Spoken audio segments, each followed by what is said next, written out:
two-peats and three-peats, as though individual victories are only about you. But how many actually didn't vote for you? Representation through service to others isn't about your personal success. Pride goes before a fall. The Bible teaches us to put God first. The honourable member for Yamacraw. Thank you, Madam Speaker. The good member for Sinan said he had some props today, and being displayed on national and international television, I guess, is in the front of him in this honorable house, a photo. Madam Speaker, I'm seeking guidance in this because I think that this is out of order. And knowing the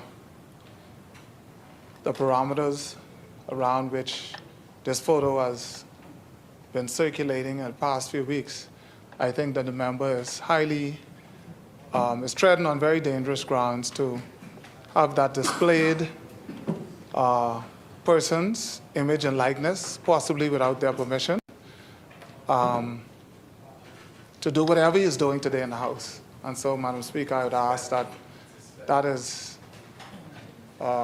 removed and the member can proceed without such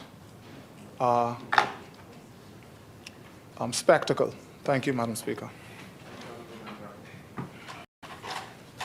Thank you, Madam Speaker. We heard much bragging of two-peats and three-peats, as though individual victories are only about you. How many actually didn't vote for you? Representation through service to others isn't about your personal success. Pride goes before a fall. The Bible teaches us to put God first. He who is last shall be first. Yes, Madam Speaker. What is the relevance of you displaying this particular photo? The May 12th, Madam Speaker. Events of May 12th. We've spoken in depth, I think, about the success of the PLP on May 12th.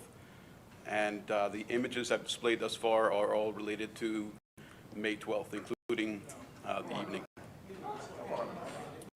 And Madam Speaker, I'm actually not doing anything contrary to what you had prohibited previously.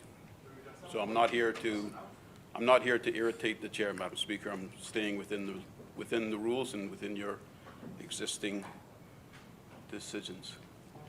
So what does this, the relevance of this A to the budget debate? See, there you go, Madam Speaker. This is a bit of a slippery slope. If I begin to discuss it, Madam Speaker, then I might fall within your existing decision. So I prefer not to get into the discussion about it, Madam Speaker, because as you would have noted already, Madam Speaker, also once it would have been sent to Committee of Privilege, you can start. You can do it midriff.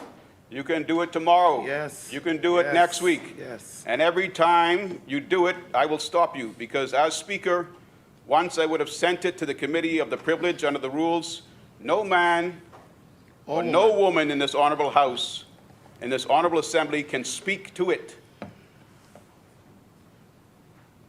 The gentleman from Yamacraw breached your rules, Madam Speaker.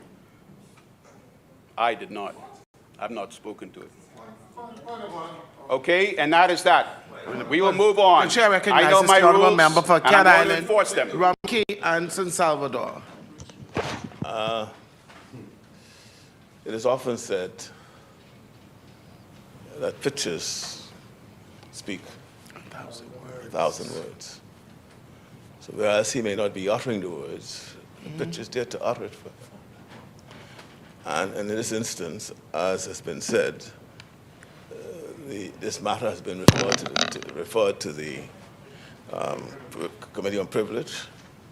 Yes, as long as it is in that committee, we are not to speak about it. He's speaking about it just by displaying the picture. Now, it behooves us to have the Committee on Privilege to deal with the matter as quickly as possible to determine whether or not we can continue to talk about it. And that should be his urgings at this time, not to be cute with his words, speak on one thing and then have the next words depicted by a picture, I think is inappropriate, and he ought not to be allowed to continue to show it. It's already been shown. It's there, and it's gone. But I think you have made your point, and you should take the pictures down.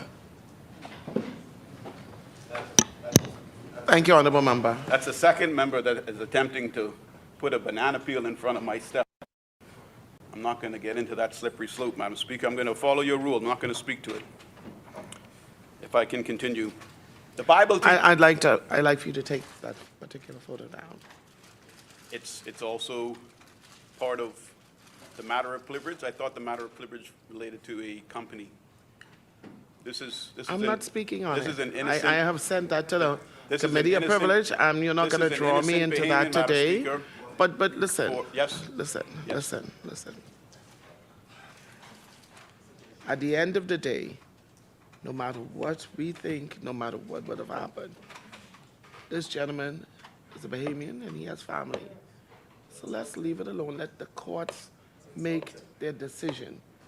It's an open investigation. It's being dealt with by the U.S. And let's respectfully respect that. Let's just do that. Down? Down. Okay. This is not far enough. Down. Thank you. Thank you very much, Madam Speaker. Madam Speaker,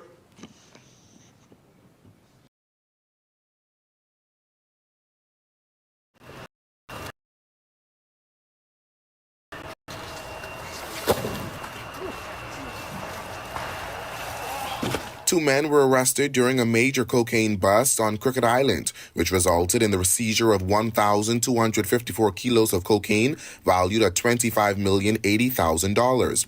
Police press liaison officer ASP Yardley Peters said police on the island heard a plane hovering late Wednesday night and went to investigate. The officers became suspicious, and as a result, the officers went to the airport, and on their arrival, they saw a plane parked on the runway, and as a result, they went to the plane and saw two males running from the plane and left the door open. They pursued those suspects and captured them and took them back to the plane. Police then searched the plane and found 44 black bags. The drugs weighed in at 3,142 pounds. Peter said the Venezuelan men are ages 29 and 60. Police could not say where the plane came from or how long it was in Bahamian airspace. Well, the Crooked Island Airport is not a 24-hour airport. Individuals have their skills, whether it be illegal and legal, in the world of aircraft. So perhaps those individuals would have used their skills knowing that our airport is not a 24-hour manned airport. And based on their skills, or persons who may have been on the island assisting them, may have placed markers at various points to guide them. And so all of that is not determined at the moment. But our experience tells us that certain persons can do some things to land an aircraft such as this. Police could not confirm if the men received assistance from anyone in country. The police press liaison stressed the importance of the public's assistance in solving crimes like these. No one works in a vacuum. The police needs the information from the members of the public. The Royal Bahamas Police Force needs assistance from international partners. So our success is predicated on cooperating with others, working together for the good of all in the local community and in the global community. And we thank everybody who've been assisting us by giving us the information, and we're acting upon it. And thus, tonight is the result of what we are working together. Reporting for Our News, I'm Berthany McDermott.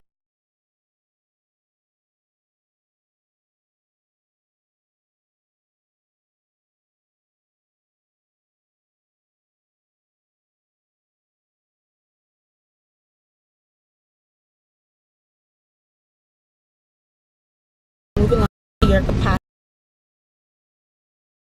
as aviation minister. I know it was Rabash. They had registrations that were expired. I wanted to know why or how were they able to fly if they had their documents were expired from last year? I'll have to get further details from Civil Aviation. And will there be an investigation into that matter? Any more questions? This is Miss Christina.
Good afternoon, ladies and gentlemen, and welcome again to this special edition of Lincoln Bain Live, live from Brooklyn, ladies and gentlemen. And of course, it's always a pleasure to be here with you. And we got some news for you from Brooklyn. And so, ladies and gentlemen, our country has just gone into a tailspin today. As we say this news to you, I'm going to try to get straight to the point as much as I can tonight, so that everyone can get an understanding of what is going on. We got some documents to show you. We got some never before seen documents. We got some secret government documents that we're going to reveal to you tonight. And this is going to be interesting. So I am not able, normally I share this to a few thousand people, but WhatsApp is now limiting the amount of people you can share to. And so I'm not able to share this. So please do your part and make sure this gets out of there.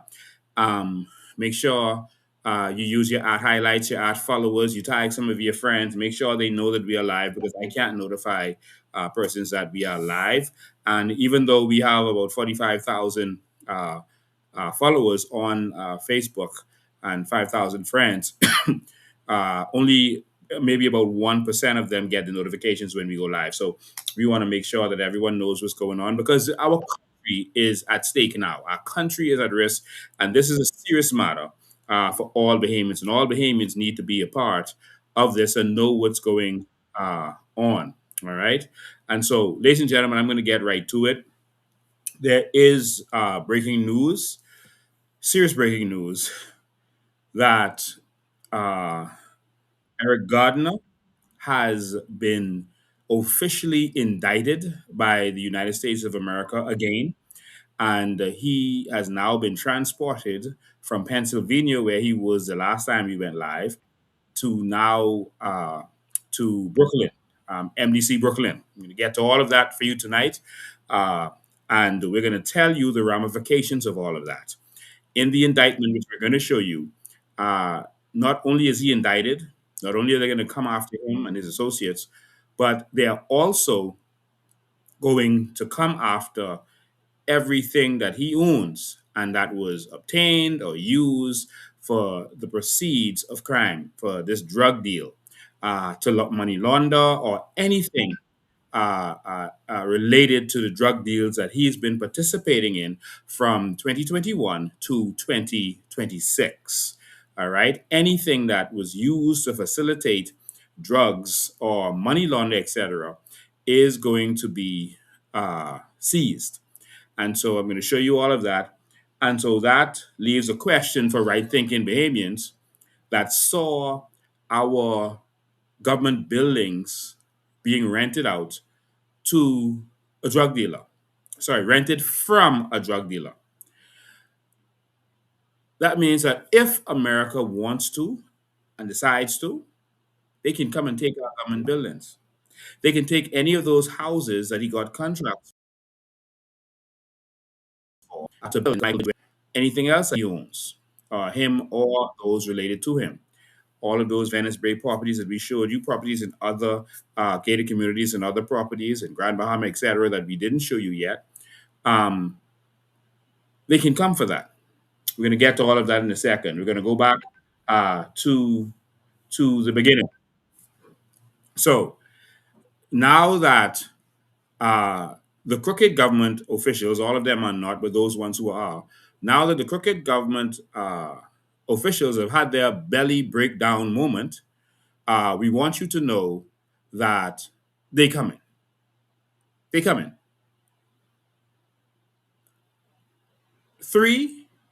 The crash of 3 airplanes is going to cause 2 Black Hawk helicopters to land in this country. And I want you to understand that they coming.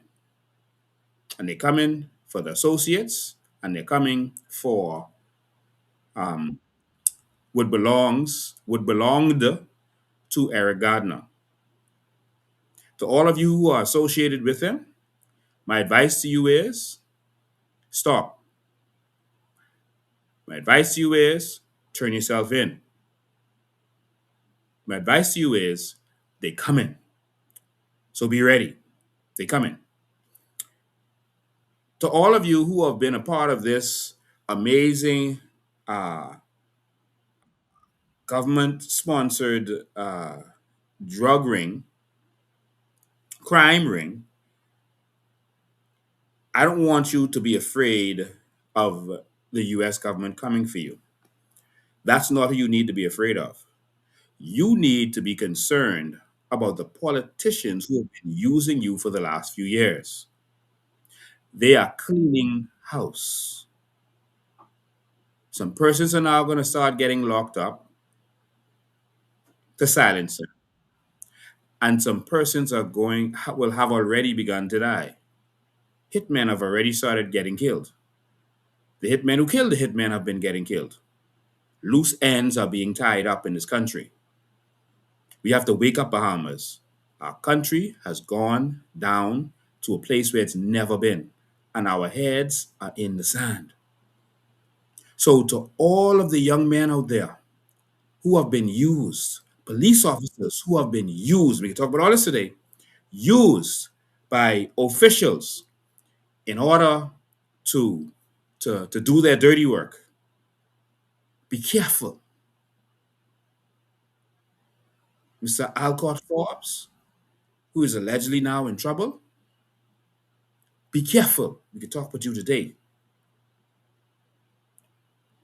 I would say someone tag him, but he's in jail. Alcott Forbes is an inspector of police who was charged today. We're going to show you all this today. But I'm going to go back to the beginning, and then we're going to come back to where we need to be. But remember, 3 plane crashes. And I want you to see how God himself, because the Bahamian people didn't stand up. God, no, we maybe didn't have the strength, and in some cases the integrity to stand up and speak out and stand up against corrupt officials.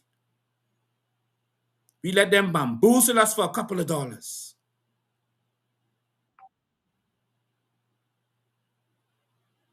Bamboozle us. Now, God had to step in himself. That's what I believe. And when I show you these 3 plane crashes that brought this whole thing down, you're going to understand. 3 plane crashes. Remember that. Now, the video that the producers played in the beginning showed Adrian White. Adrian White, first and foremost, I want to congratulate you. Round of applause for your stance. You were not, as the Prime Minister called, cute. You were tactical, and you were a strategist, and you put them in their place in the House of Assembly. So this week, to the entire F&M party, you tried. You did a good job. So give credit where credit is due. The F&M even called for a a commission of inquiry. And so what is happening now, and I want people to understand, they say, why do you keep messing with the F&M? For exactly this reason. Because every time we hold their foot to the fire, they wake up and they do something. Now do you understand why I put their foot to the fire? Not just because we're going to be paying them over $10 million over the next 5 years, over $2 million a year. But whenever, I want you to pay close attention, whenever I put their foot to the fire, they do something. And so now all of a sudden, as I told them, you got to call for commission of inquiries. You got to do judicial reviews. Now Pintard is saying he's going to the speaker, I'm going to do a judicial review. They've never done one, but we are leading them. See, we have to deal with them like the horse now. And so we're going to be the rider. The COI is going to be the rider, and we're going to whip that horse. So when you hear me whipping the F&M, don't get in that. Let us do our job. And so now they're calling for commissions of inquiry. Did you hear them? And now they're in the House speaking out every day because we're whipping them. Remember when I had the clash with Pintard in the House of Assembly and told him to stop being weak? All of a sudden, the mace got thrown out of the House. That was spectacle, but at least it woke them up to do something. So, ladies and gentlemen, when you hear me talking about them, well, just stay on that and let me whip that horse. That's our worker. Let's whip that workhorse and get them to do what they're doing. All right? Now, let's take this back. Something diabolical happened in the House of Assembly. I'm going to get to Eric Gardiner and all this stuff right now. Something diabolical happened in the House of Assembly because as Adrian White, I hope I called the right name in the beginning. I hope I didn't say Adrian Gibson. I apologize if I did. So Adrian White, that's who gets the applause. Adrian White stood up and he showed a picture of Eric Gardiner. And he was quickly silenced. There was an attempt at silencing him by Zane Lightburn. You saw the video, so I don't have to go play by play. But what I wanted you to notice in that video was that Zane Lightburn got up and basically gave him a veiled threat. You know, politicians know how to speak words in a certain way that you got to read through it so they didn't actually do an offense. He gave him what I interpret as a veiled threat that basically he's saying that it is dangerous to be holding up that picture. It's dangerous. Did you hear it? He said it's dangerous to be doing that. And I saw the PLP trolls all week send out these threats. Oh, Eric is coming out. Eric is coming out. In a way, even BP, Bombs Breast, in a way as if to say, y'all better stop talking about Eric. Y'all know he's a killer. And if he comes out, all y'all gonna be in trouble. So that's the government, the governing party, and people connected to the governing party threatening Bahamians in a democracy, speaking their minds, but threatening them with a drug dealer, about what a drug dealer could do to them. It's an indirect threat. That's how I take that. Oh, he's coming out, and what's going to happen when he comes out? What is going to happen? So the governing party would let a drug dealer hurt Bahamians if he happens to miraculously come out? You're going to sit there and let that happen? Listen, only cowards threaten, and do not try to intimidate the Bahamian people with a drug dealer and a killer. And I say this in memory of Lynx Jones. And that's why we all over this, because you touch ours, we come in. And we believe that Eric Gardiner was responsible for the killing of Lynx Jones. Because Lynx Jones exposed a contract that they had, and it went viral and made the news. Rest in peace, Lynx Jones. We got him. So, ladies and gentlemen, now I'll take this to where we need to go. The gentleman in question Eric Player Gardner. So after the PLP made all this effort to scare y'all to say this man is coming out, I don't know what America they talking about that could let out a notorious drug dealer. I don't know in what world they think that would ever happen. That would not. Well, first and foremost, I guess the attorneys put that together. Um, uh, Erica's an attorney from Florida. This lady is this is my opinion. She's out of her league. She asked for permission to represent Eric Garden in New York. So, an attorney from Florida representing him in New York. And so she doesn't have a permission or license to operate there, but she can apply for a one-time license to operate for this situation. All right. And so that's what she did. She applied to operate for Eric Gardner just this one time in just this one situation. And so that's what she did. And I don't think she had a full grasp, or this is my opinion of what I'm seeing, a full grasp of how things work in the Southern District of New York. The law in New York, remember, each state has a different kind of law and a different kind of setup. So Florida law is a little bit different from New York law, a little bit different from Atlanta or California. So there's a little bit difference in procedures, etc., that you would have to get used to. I know when I was in law school, they was encouraging us to take the exam in Florida, New York, et cetera, to be able to also practice in America. And then there were differences that you had to basically get used to if you were going to operate on that level. So I want to show you what she did. Let me show you the whole window. Okay, so this is what she did. She applied. I'm sorry, I like to go in this, but I like to show documents as we talk. You know, this is what we do. And we show you that we always have the document. So when we say something, just understand it. So she applied for order for admission to be able to practice in New York. And this was what she got. This was her permission slip to be able to practice in New York. All right. And so as you can see, this was signed over by the magistrate judge. All right. So just wanted you to see that as I go. So follow me along on this. And so next, the reason why I say she seems to be out of her league is because clearly we saw her apply to get this case thrown out. And when I saw it, I was like, that she clearly doesn't know what she's doing. This is my opinion, not trying to attack her. But she did this application. It made the news in the Bahamas, and all the PLP started saying, "Oh, he's coming out! He's coming out! They're reaching the deadline! They're reaching the deadline!" Um, there is no circumstance that they have that kind of person and that they're going to let them out because of any of that stuff. And I told them that the indictment was coming in a matter of days.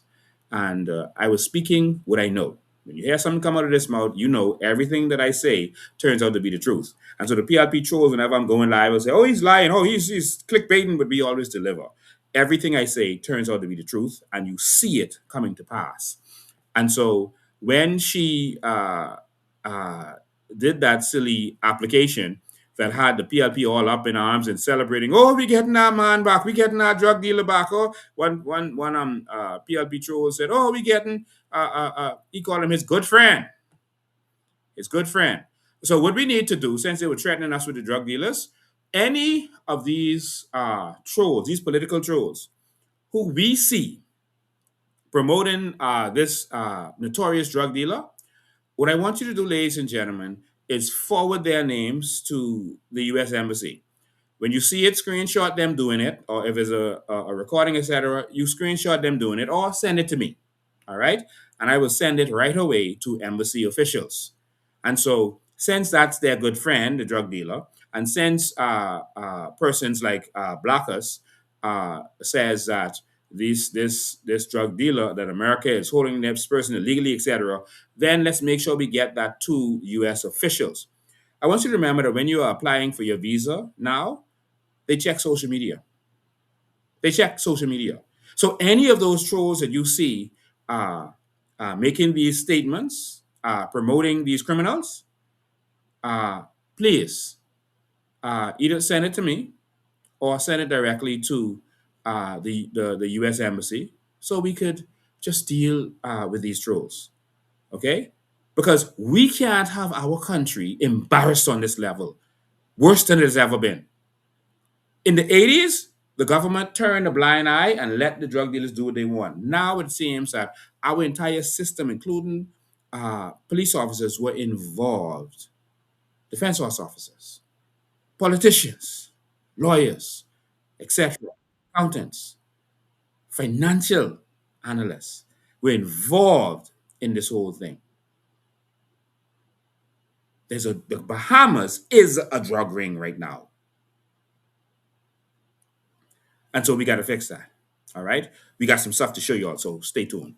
All right. So I want you to see what happened when she applied for this. There's a red circle around us. You can see it clearly. All right. I want to get to this one because this is clear. So this is United States District Court, Southern District of New York. And it says petition denied. This is a response. They didn't even, even do an actual write up, a proper response to her. I wouldn't say proper. They didn't have to do this. They didn't even file anything for her. They just took her document and they just wrote on top of her document. They didn't even give it anything else other than that.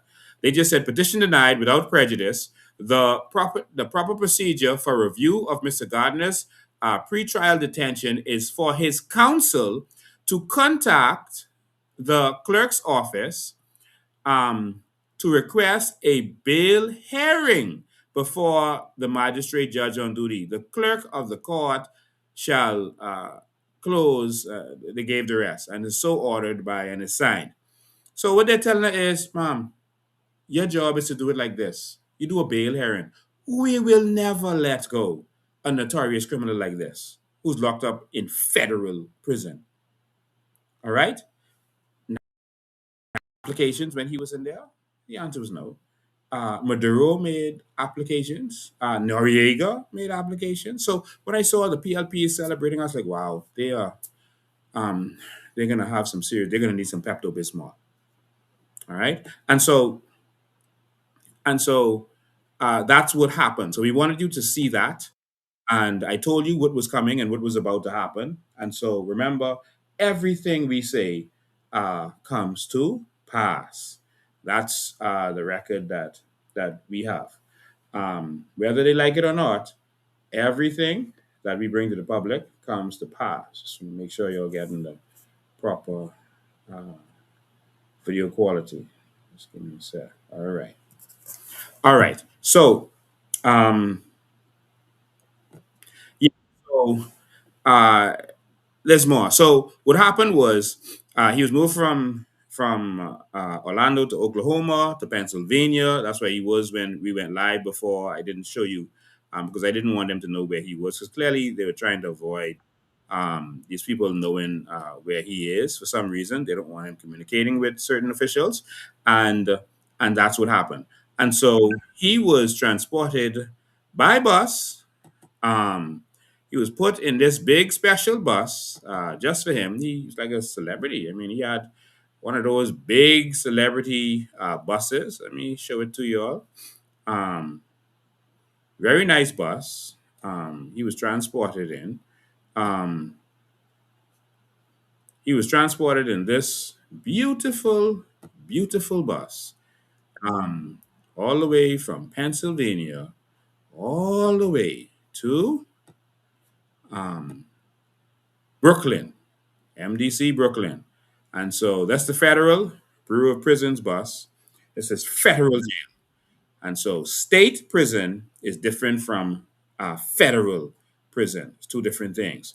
And so he was transported in the federal jail on this bus, to a bus like this, to Brooklyn. All right. And so somehow our government didn't know what was going on, but the COI knew exactly what was going on. And so once he got there, he got a prison number. I'm going to show you all that in a second. He got a prison number.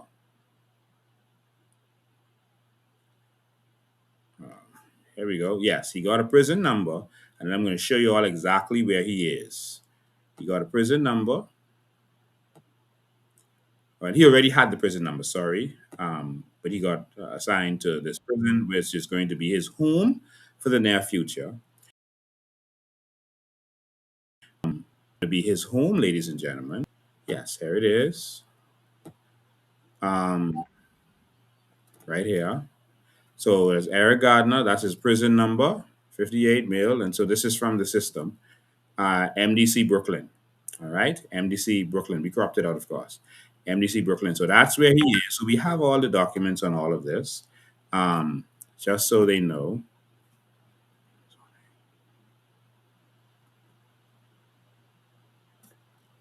Okay. All right. So next, here is where he is. He is in this beautiful facility. It's brand new, we'll call it for him. The purpose of this is his new home, and this is where he will be staying uh, probably for the rest of his life. Now, it's either the rest of his life or he's going to be able to get out sooner if he but if he talks and tells them who are the government officials who was involved in all of this. The only way to get time off is to be someone and to talk on a bigger person. So a low level, talk on a middle level, or talk on a high level, or a middle level, talk on gangster talk on a high level. So when you're at a high level, like he is, you got to talk on a politician. And so that's the only way that he is going to see um, the Bahamas again. And so he's going to be locked up here for 23 hours a day. This is Brooklyn. Um, this is Brooklyn, right down the road. This is Brooklyn, and this is where he is right now. So this is a tall building. There's no yard per se, although they have something inside, internal, that's like that. But he's going to be locked down, and this is a place where notorious criminals are placed. So the serious of the serious or the absolutely notorious. I'll give you a sampling of persons who have been locked up in these notorious in this notorious prison. This is just a screenshot from CNN. Go do your own search later. So credit to CNN for this. Is that up?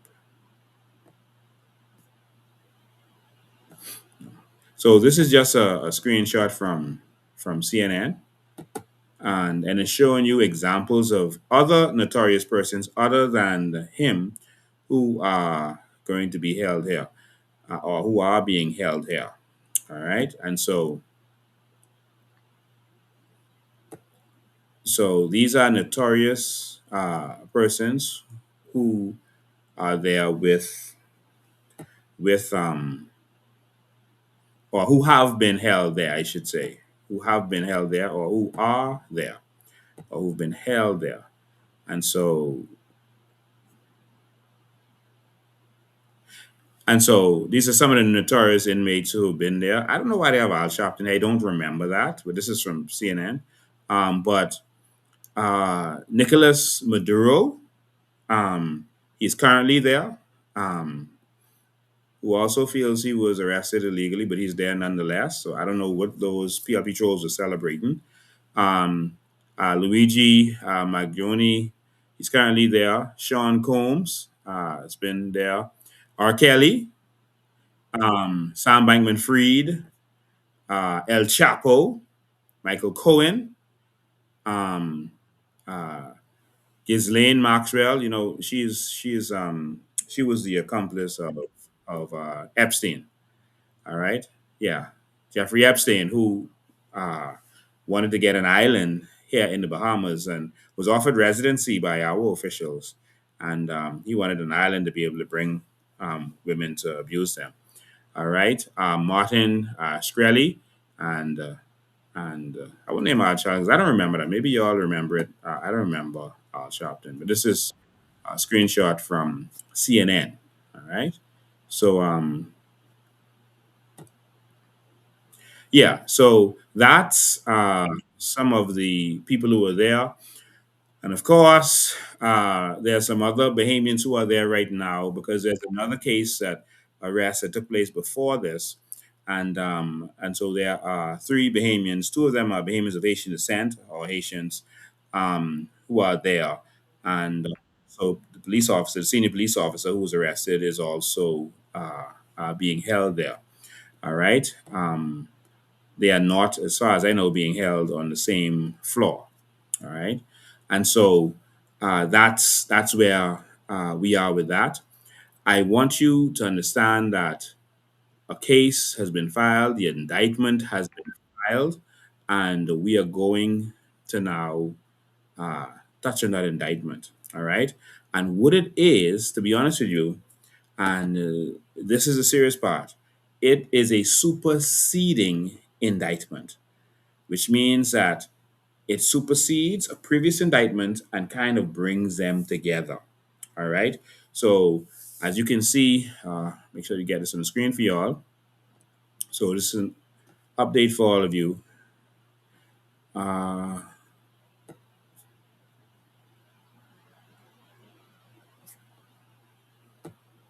so what you're about to see is a superseding indictment. This is serious stuff.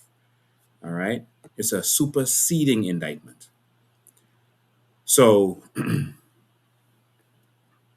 I guess all of this, the celebration stops and the belly breakdown. So this is belly breakdown time. All right, for the trolls, etc., who are spreading nonsense. I don't understand why they're doing that. Just let the chips fall where they may, man. You don't need to do some of the stuff that you're doing. But this is in the United States Southern District of New York. This is the indictment, um, and so superseding indictment. Indictment is bigger than the other indictment. I'm trying to give you to think of the easiest terms to help you to understand the terminology. So some of the terminology won't be that I say won't be the exact legal terminology, but I'm saying it for you to understand. All right, that's my job to make sure you understand. All right, so this is United States of America versus Eric Gardner. So what they did was brought the previous case with, remember, Superintendent Curtis. They brought that case and everything in there together with this case. And so now you have all of these together. You have some new charges, and everything is connected. So the other big politician with $2 million is in here. The politician number one, who had the meeting at the House of Assembly, is now affected. All of that has been brought together. And I'm going to read this to you and show you some other things that you may not understand, the plane crashes that happen and how it brings everything together. And then I'm going to explain you the way the country was being run like a drug cartel. All right. And so here we go. This is count one. This is only 5 pages because it's a superseding indictment, which means a lot of it is already written elsewhere. All right. Cocaine importation conspiracy. All right. Now I want you to don't despair, because once certain things happen, this is the beginning of everything, and once certain things happen, RICO could be coming based on what Eric Gardner says or doesn't say.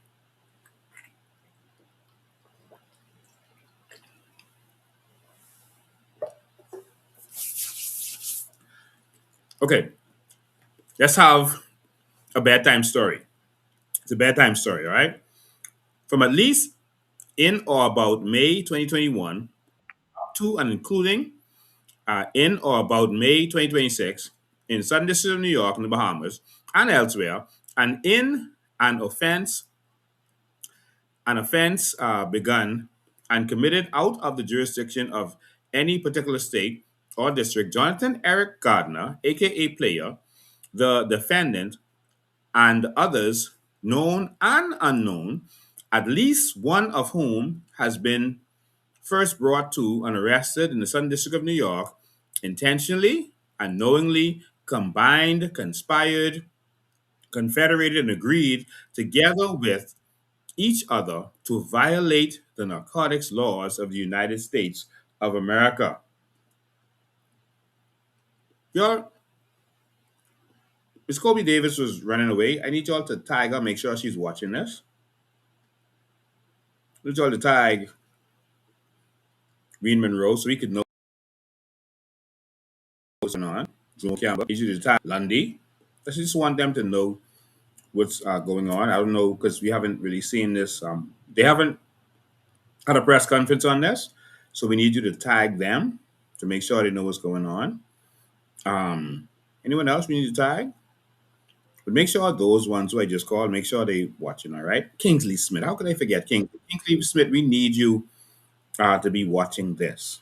All right, and if you need to understand it better, Kingsley or Joe Beth or any of you, what you can do is while I'm still in New York, I need you to come and pay me a visit. I have all the documents while I'm here. In fact, we can raise the funds and we can pay for your flight because we noticed you're not flying recently. You're trying to save the Bahamian people money, and I respect the fact that you're trying to save the Bahamian people money. And so, what we can do is we're gonna have the Bahamian people pay for your flight for you to come to New York, and then we can explain exactly what is going on. I mean, you could wait till I come back, but I prefer for you to come and meet me over here on this side of the water. All right, and in fact, uh, I'll get the Bahamian people to pay for it. All right. So to all of my Bahamian people who are watching this, is there anyone willing to help pay for this? Just say I'll help. I'll help. Just put it in in the text. Just say I'll help. I'll help. Just say that. Um, I'll help. And so uh, just a few people because I want to make sure they understand what's going on so that they could help deal with this. All right. Clayton Fernanda, you're not there anymore, but we need you to understand what's going on, what was happening under your watch. Present Commissioner of Police, who used to be in charge of Freeport, we need you to understand what was going on. So anyone there'll help? Just say I'll help. I'll help. Just let us know. So we can put this effort together to help these people understand what's going on, and so we'll have okay, great, all right. So um, everyone, all right. Anyone, y'all helping? Y'all helping? Okay. All right. So see, yeah, Bahamians are helping. They're saying they'll help. Okay. So Bahamians are willing to help you all because we noticed y'all ain't spending none of that budget on traveling recently. And we need you all to, we got to use it. You can't have it in the budget and don't use it. But since you don't want to use it, we'll pay. All right. I'll meet you at the Marriott Marquis. Hotel is a very nice hotel. Marriott Marquis is right on Times Square, and then that's Manhattan, and then we can just go right over into Brooklyn. And no, but if you all bring them here, you got to pay for their hotel too. No, that may be covered. No, you ain't got to worry about their room and board. We just got to need a flight for them to come over, so we could help them understand exactly what's happening. Okay. Um, don't worry with the room and board. Let them cover that themselves. All right. Um, all right. So enough of the teasing. Um, uh, let's get back to the bedtime story. All right. Okay. So everyone is willing to help, except one person says, "Help my A." Y'all don't want to help our politicians get over. Someone said they'll help times 100. I guess that's all the tickets covered right there. All right. So let's get serious now. Let's go back into this. Um, it was a part. It was a part and an object of the conspiracy that Eric Gardner, aka Player, the defendant, and others, known and unknown, would and did import into the United States from a place outside thereof a controlled substance in violation of Title II, et cetera, et cetera.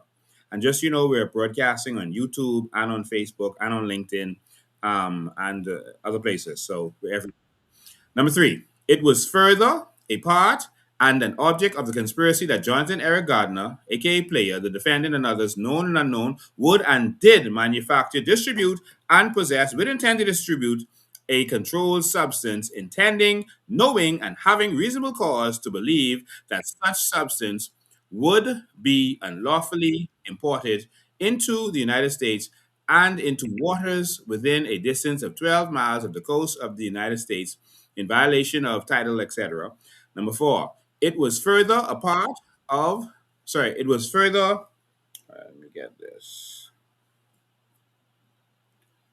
Okay, it was further a part and object of the conspiracy that Jonathan Eric Gardner, aka Player, the defendant, and others known and unknown would and did on board an aircraft registered in the United States of America manufacture, distribute, and possess with intent to distribute a controlled substance in violation of Title 21 of the United States.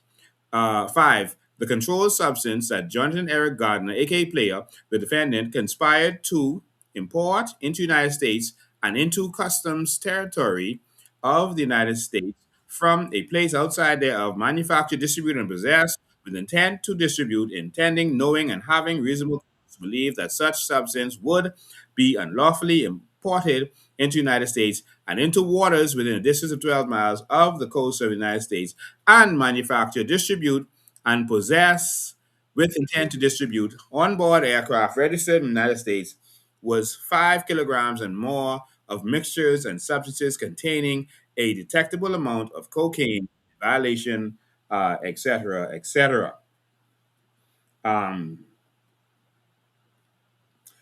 Count two. Count two. All right. Okay, good. We got a lot of people on here all over the internet. Okay. All right. Count two. Firearms use, carrying, and possession. Wow. That's it's a gunman. Grand jury further charges from at least in or about May 2021. Oh, long time. Up to and including, so that's while the FNM was there, and including in or about May 2026. So that's up to last month when he was locked up in the Southern District of New York, the Bahamas, and elsewhere, and in an offense begun and committed out of the jurisdiction of any part of the state or district, and for which one or two or more joint offenders has been first brought to and arrested in the Southern District of New York, meaning that the previous case, okay? Jordan Eric Gardner, aka Player, the defendant, during and in relation to the drug trafficking crime for which they may be prosecuted in the court of the United States, to wit, the offense charged in count one of this indictment, knowingly used and carried firearms, and in furtherance of such crimes, knowingly possessed firearms and aided and abetted the use, carrying, and possession of firearms. Wow. Count three, firearms conspiracy. Grand jury, and so I won't read the whole thing. So, in other words, it's conspiracy with firearms. All right. Next, forfeiture allegations. Oh, this is the good stuff. Number 9, as a result of committing the controlled substance offense charged in count 1 of this indictment, Jonathan Eric Gardner, aka Player, the defendant, shall forfeit United States pursuant to Title 21, United States Code, etc., any and all property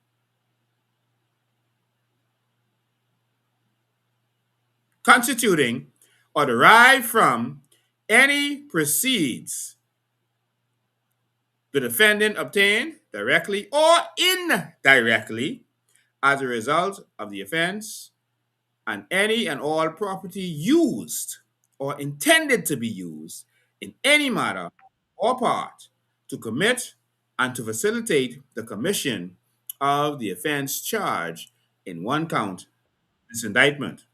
As a result of committing the firearms charges charged in counts 2 and 3 of this indictment, Eric Gardner, aka Player, the defendant, shall forfeit to the United States all firearms and ammunitions involved in and used in the commission of the offenses charged in this offense.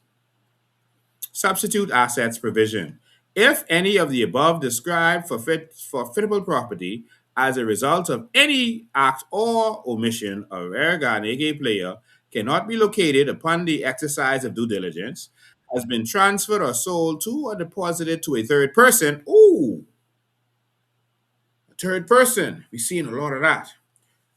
C, has been placed beyond the jurisdiction of the court, has been substantially diminished in value, or has been commingled with other property which cannot be subdivided without difficulty. It is in the intent of the United States, pursuant to seek forfeiture of any other property of the defendant up to the value of or above forfeitable property. All right. So, in other words, if the properties that, if there's a situation where there's properties that was used for the drugs or the money laundering or to get money to buy the drugs or any of that stuff, if there's property that wasn't involved in that, maybe the property was clean and wasn't a part of this drug stuff. Well, if we can't get the property, or if it's too difficult for us to get the property that was involved in it, we gain for the other property that might not be connected. All right. So herein lies a major problem, and this is signed by Jay Clinton, and this is important. So I think we should explain that part of it to you. That's more important than anything else. We've seen drug dealers before. We've Bahamas have been arrested for drugs since for time immemorial. That's what we made took advantage of with our proximity to the United States. Now, herein lies the problem. The government of the Bahamas, under the Free National Movement and the FNM, they partnered together.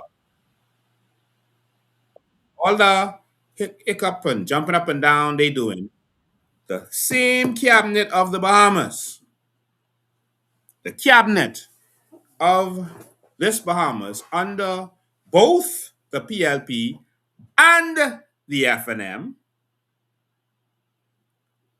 enabled this drug dealer, this murderous drug dealer,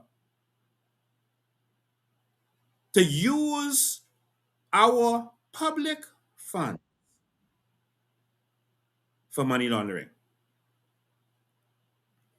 The PLP signed the deal, and it was Michael Alcides, being in the position he was in at the time, surely would have contributed to this contract that was done and signed on the 9th of May, 2021, the day before election, which was the 10th of May. The PLP like that 10 number. Brave, of course, changed it to 3 because that's his Brave special number. All right. That's why he had the advance vote on the 30th of April, and then he skipped over to the 12th of May because 1 and 2 is 3. The 30th, 3 and 0 is 3. And so that's his special numbers. You'll always see 3 with him. All right. 10 with Pinland. All of them have their special numbers. Right. So, and that's kind of witchcraft to do. But I'll leave that there. But anyway, on the 9th, that deal was signed by the PLP, the day before election. That should never happen. But guess what happened? While some of y'all still here sitting down thinking, oh, the FNM will do different than the PLP. If you go to the FNM, things will change. Well, the PLP signed a contract with the drug dealer. I'm just being real. With the drug dealer. Known drug dealer. Known to them. And the FNM took over. Instead of the FNM ending that contract, making it null and void like they did with some other contracts, the FNM let that slide through. Now remember, Michael Folks still has to answer some questions for us.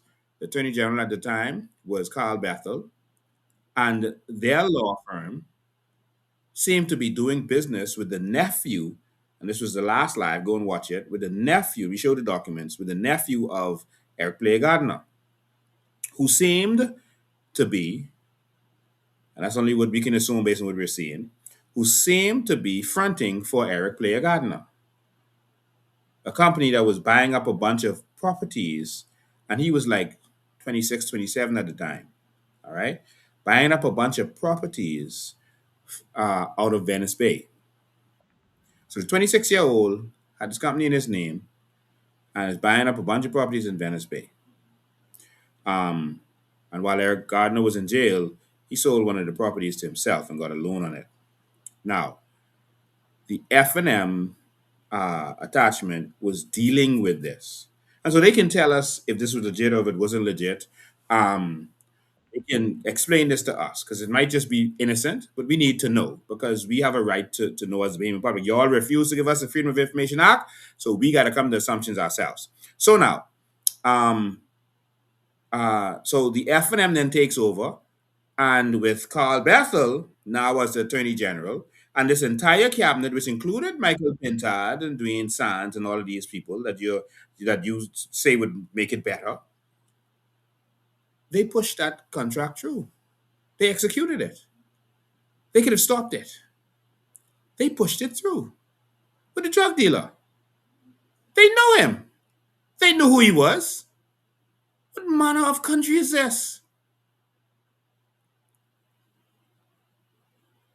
Bahamas, I'm just real. Remember, I showed you a CIA document. I can pull it up again if you all want me to once I finish all of this. A CIA document where America wanted to lock up some, well, they wanted to indict Pinland at the time and Kendall Knowledge at the time.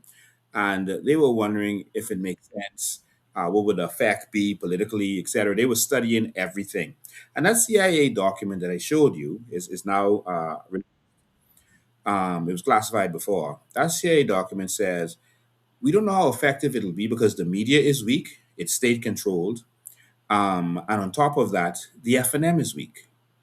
It said the F&M is weak. It said there was no one to replace Pinland with because all those other fellas, they were not real, leaders. This is what COI said. I'm not saying that. And they said the F&M was weak because the F&M was also involved with drugs. This is the CIA. No, that the F&M was also involved with drugs. And they said if we indict Pinland Kelley Knowledge, all F&M can do is just expose that, well, the F&M doing it too. So y'all want to replace me with them? That's the problem. We get to that later. And so we always keep thinking that the F&M is this knights in shining armor to come and save us. I know it sounds good. I know some people say, man, just forget that, man. Leave it and just let's get rid of the PLP. But we have noticed that nothing changes when we do that. Okay, let's keep going. And so herein lies the problem. We now have a criminal enterprise running our country. And we're going to get deeper and deeper into this. So Eric Player Gardner, as you saw with that, his anything that he owns, directly, indirectly, or any way, now is subject to forfeiture. So here's the problem. We gave him contracts to own government buildings, PPPs. That means they can come for the Obi Wellscombe building and any other buildings that he was involved in. They can come for Carmichael Village. I know the first thing I think is Keith Bell came and said, "No worry, your properties are safe." Now, they have the assumption that we have a law that says, it's called bona fide purchase. As long as the purchaser wasn't involved in the skullduggery from before, you can't really go after the purchaser. That's our law. But we don't know how this is going to affect us as a country. We could stop them, we could block them, et cetera, but no, it could start happening, and they're not going to announce it. They just do it. They're going to start rejecting visas. It's going to start getting difficult. They're going to start making life very difficult. It's going to be more difficult for us to get loans from the IMF, etc. They're going to make life hard for us as a people because our leaders are doing something. The people are going to suffer. And what they do is they make the people suffer so the people want to overthrow their government. Because international law is one government cannot interfere with another sovereign government. They should not be seen to be doing that. And so what they do is indirectly do it. They go to the people and they make the people suffer because of the policies. And hopefully the people will rise up. The problem with the Bahamas is we worship politicians so much. Will we really rise up? That's a problem. And so all of this stuff is in jeopardy. The Carmichael Village, that's my opinion. anything else that he was involved in, all of those Venice Bay properties. So I want you to understand, and again, we received information that some bank accounts have already been seized related to him. Um, and we want to call on all of our patriots working in any patriots banks. There is whistleblower laws to protect you. We could get America to protect you. If you have any information that your bank that you are employed at has a bank account with any of those companies operating, please inform directly the U.S. Embassy or bring the information to me. I'll know what to do with it. All right? You don't have to wait till I come back. You can do it now. 803-5995 is the number. You can text it straight to me. All right? Now, someone alleged that Top Notch had a bank account with Commonwealth Bank.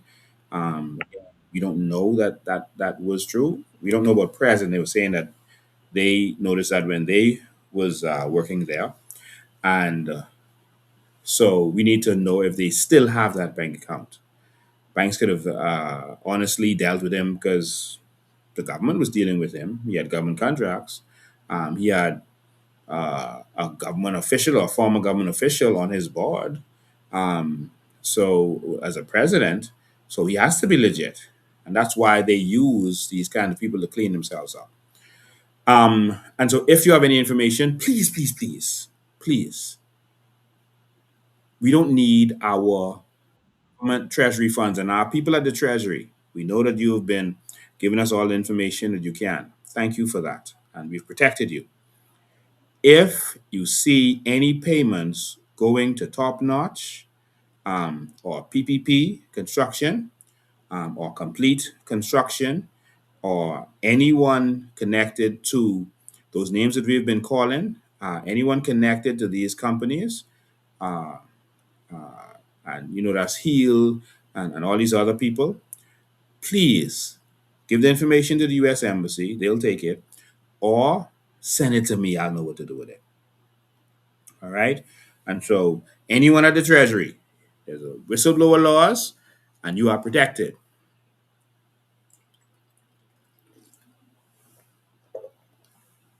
So,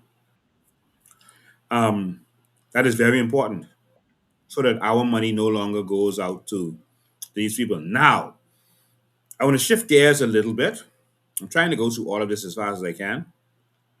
I'm going to shift gears just a little bit. There are three incidences where there were plane crashes that I want you to pay close attention about. And these three plane crashes were instrumental, very instrumental. I see persons calling me. I can't take calls yet. We're still going, all right? So just hang tight. Can't take calls yet. If you have information, just text me, all right? Um, we have some information.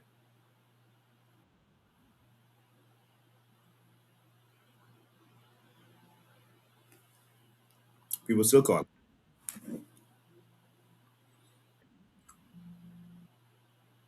Someone say, why would you call out your source? No, no, no. We never call out sources. 20 years, no one has been able to figure out our sources. I don't know why you would even say that. And that's something we've been doing. Um, okay, what happened?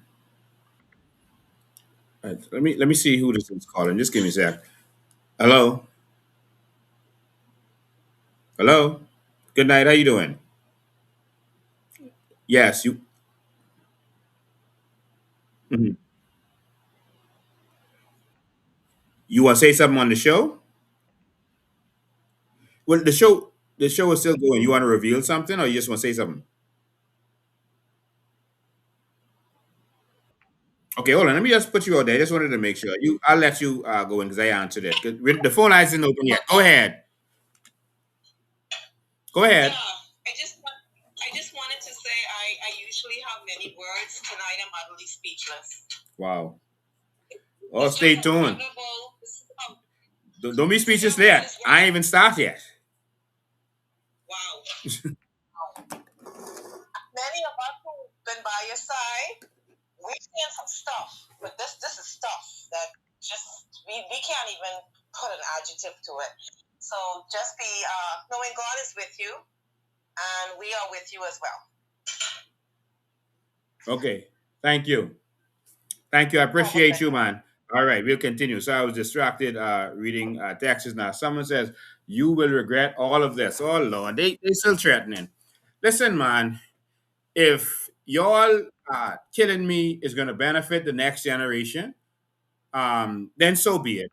I've had a beautiful life, so I can't take any more calls right now. I still got these three planes I want to explain to y'all. These three plane crashes is very important. Then I'll start taking calls again. If y'all think that killing me is gonna stop something or gonna solve some problem for y'all, go right ahead. I got a mansion waiting on me, and I couldn't care any less about you and your intentions and your threat. So y'all, someone screenshot that you will regret this. That's Glenda Miller. I think that's a PLP troll. Um, I don't know. You will regret this. I know they talking to me. Okay, someone already did the screenshot. Listen, man. Listen, I think you all should know by now. I get threats every day. I mean, these people, they call and they just torment me. Some of them start having conversations with them and see, you know what we can do to you. You know what happening? They talking like whispering. Like I know PLPs are full of homosexuals, but I don't like men whispering in my ears. I don't want no man whispering in my ears. Just talk, man. Just talk. Put some bass in your voice. When you could call me and tell me you could kill me. When you're gonna call me and tell me you could lock me up and set me up and you could file this and sue for this and you could get this one to do this and that. Listen, man, put some bass in your voice. See? Call me threatening me with no gun talk. I grew up in Pinewood. I've been on the police force. Y'all can't scare me. I don't scare easy. I didn't just grow up in Pinewood. I am Pinewood. I didn't grow up soft. So y'all don't call me with all these threats all day, every day. I can't even answer. Sometimes people say, we calling to call you. Some of the calls is just for these malicious little. When I see the private number and this guy and these new numbers, and I say, okay, well, this could be another threat. Listen, man, don't stop wasting your time. Do what y'all want unto me. There's nothing y'all can do. Listen, I already have a booby trap set. The minute y'all do something to me, the files that I have in storage waiting is gonna hit the world like nothing you have ever seen. You know that when I put out, it's only a shot over the bow. You know that if I have this, I got something else. I have enough documents to have a life all day, every day for the next 100 years. I didn't say talk but stuff. I said documents. We have all the files on from the Treasury. We have all the files from Water and Sewage and BEC, etc. NIB. Listen, I will be replaced like shark teeth. I'm not afraid. Do what y'all will. Y'all have, y'all have lied on me, sullied my name, and y'all have done everything that y'all could. But at the end of the day, we know y'all run. Our country is in trouble. So if y'all see them coming after me, yeah, they say they coming on the farm, they could take it from us and they could break down houses and all that kind of stuff, and anyone close to me could regret it. And yeah, okay, I'll give it your best shot. Our community will know it's retaliation. It's retaliation for us standing up and speaking the truth. Someone send a screenshot with that threat to me, please. Um.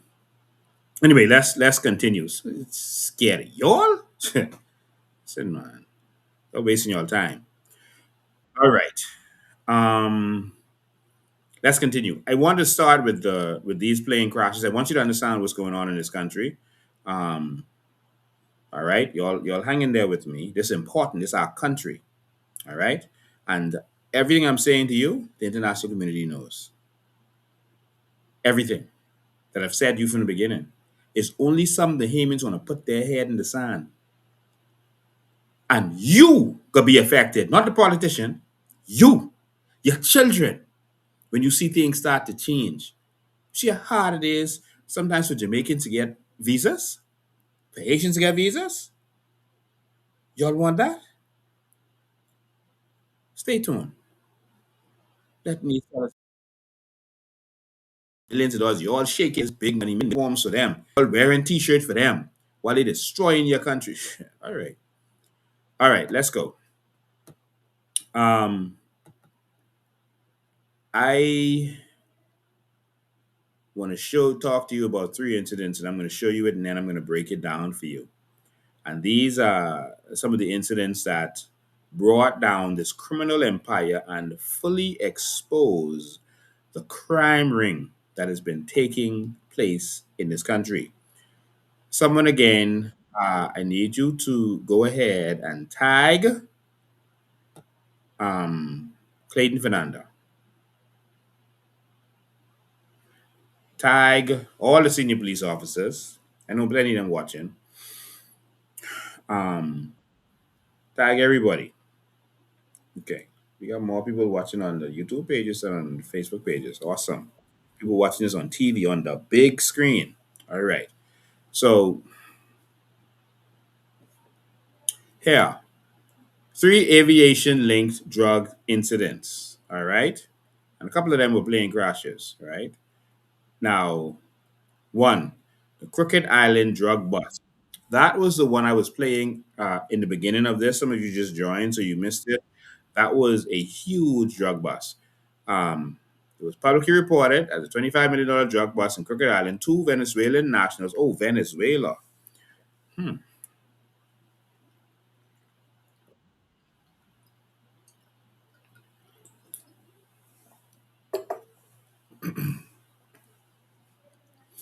You know something about the problem with Venezuela drug dealing? Now there's proof that drugs was coming from Venezuela. This plane was registered in Venezuela. The aircraft, aviation linked, narcotic seizure. I'm going to show you the video again, and then I wasn't going to do this, but just to show them how much files we got and how much access we have to their secret files that is going to shock them how we could get access to these kind of things. I can show you the files behind this. I know we've been going for a little while. I can play the video first, just so you get familiar, because some people just tuned in. We had hundreds of people on when we played that, but now tens of thousands are watching. So I'm going to play that video for you again, and then we can show you the files behind these videos. All right, hold on one sec. Okay, there we go.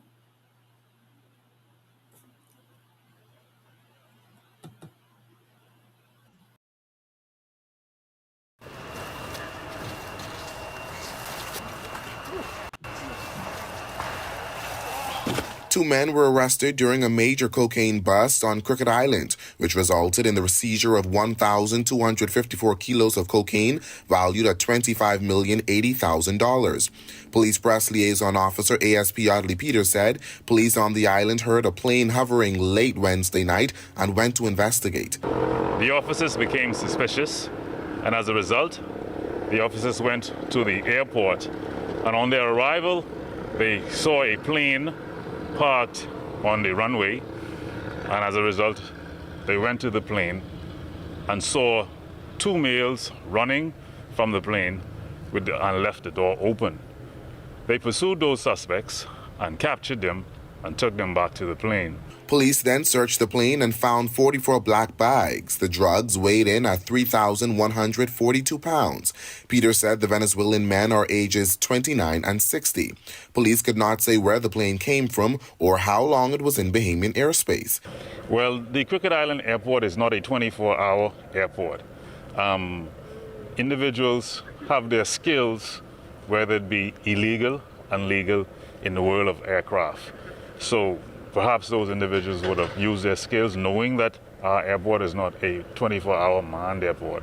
And based on their skills, or persons who may have been on the island assisting them, may have placed markers at various points to guide them And so all of that is not determined at the moment, but our experience tells us that certain persons can do some things to land an aircraft such as this. Police could not confirm if the men received assistance from anyone in country. The police press liaison stressed the importance of the public's assistance in solving crimes like these. No one works in a vacuum.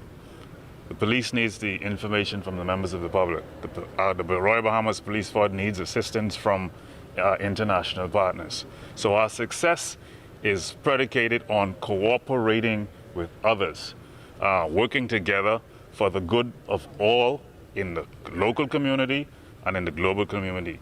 And we thank everybody who've been assisting us by giving us information, and we're acting upon it. And thus, tonight is the result of what we are working together. Reporting for Our News, I'm Berthany McDermott.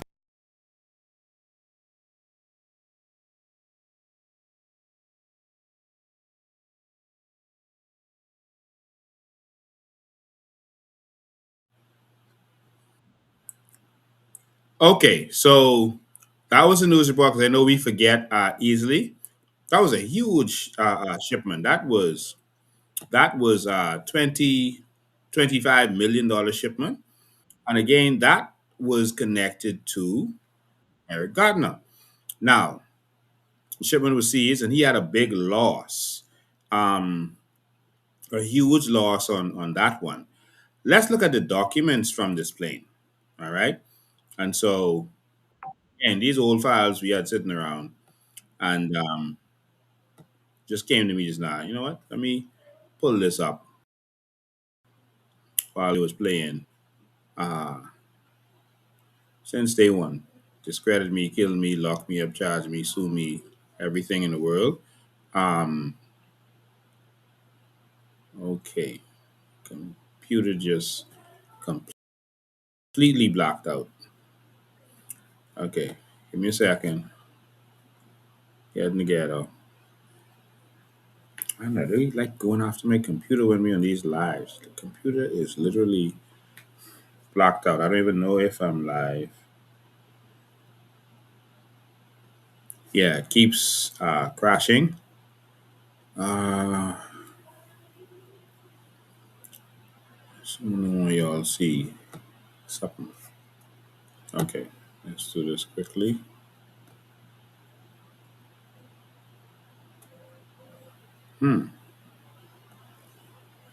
Document disappear.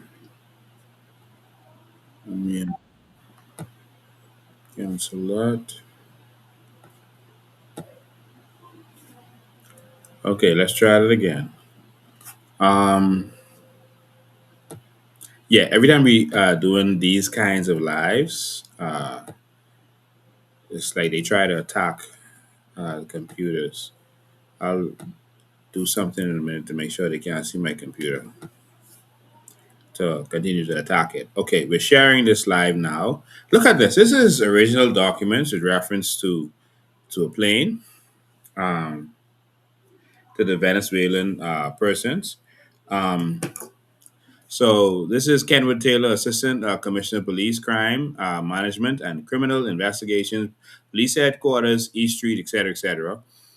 Um, received January 5th, 2022, paper. And so they're just doing all kind of documentation for this plane. And there's a reason I'm going to show you this, because they was this plane, I am told, is connected to Player. I hope this is the right plane. It's connected to Player, and they were trying all kind of stuff to get this plane uh, back. It was almost like something was happening. Uh, anyway, I'll leave that there. But let me read the document for you. It says forfeiture order. Pursuant to Section 33, one of the Dangerous Drug Act. Oh, good. They know about forfeiture, so they know what's coming to our government buildings if America wants to. The court ordered that the aircraft, blue and white, twin engine King Air, used in the commission of and in connection with aforementioned offenses be forfeited to the Crown. Grateful if you could assist in handing over the mentioned aircraft to the Ministry of Finance for consideration of auction. Um, and forwarded to your directive, and is Roberto Goodman is on there. All right, Drug Enforcement Unit. So this is let's go to this one first. Let's go to this one. All right, Miss Obama's Police Force, Miss Valencia P. Bain, final accounts, final accounts section, public treasury, etc. Confiscated seized funds accounts, signatory updates.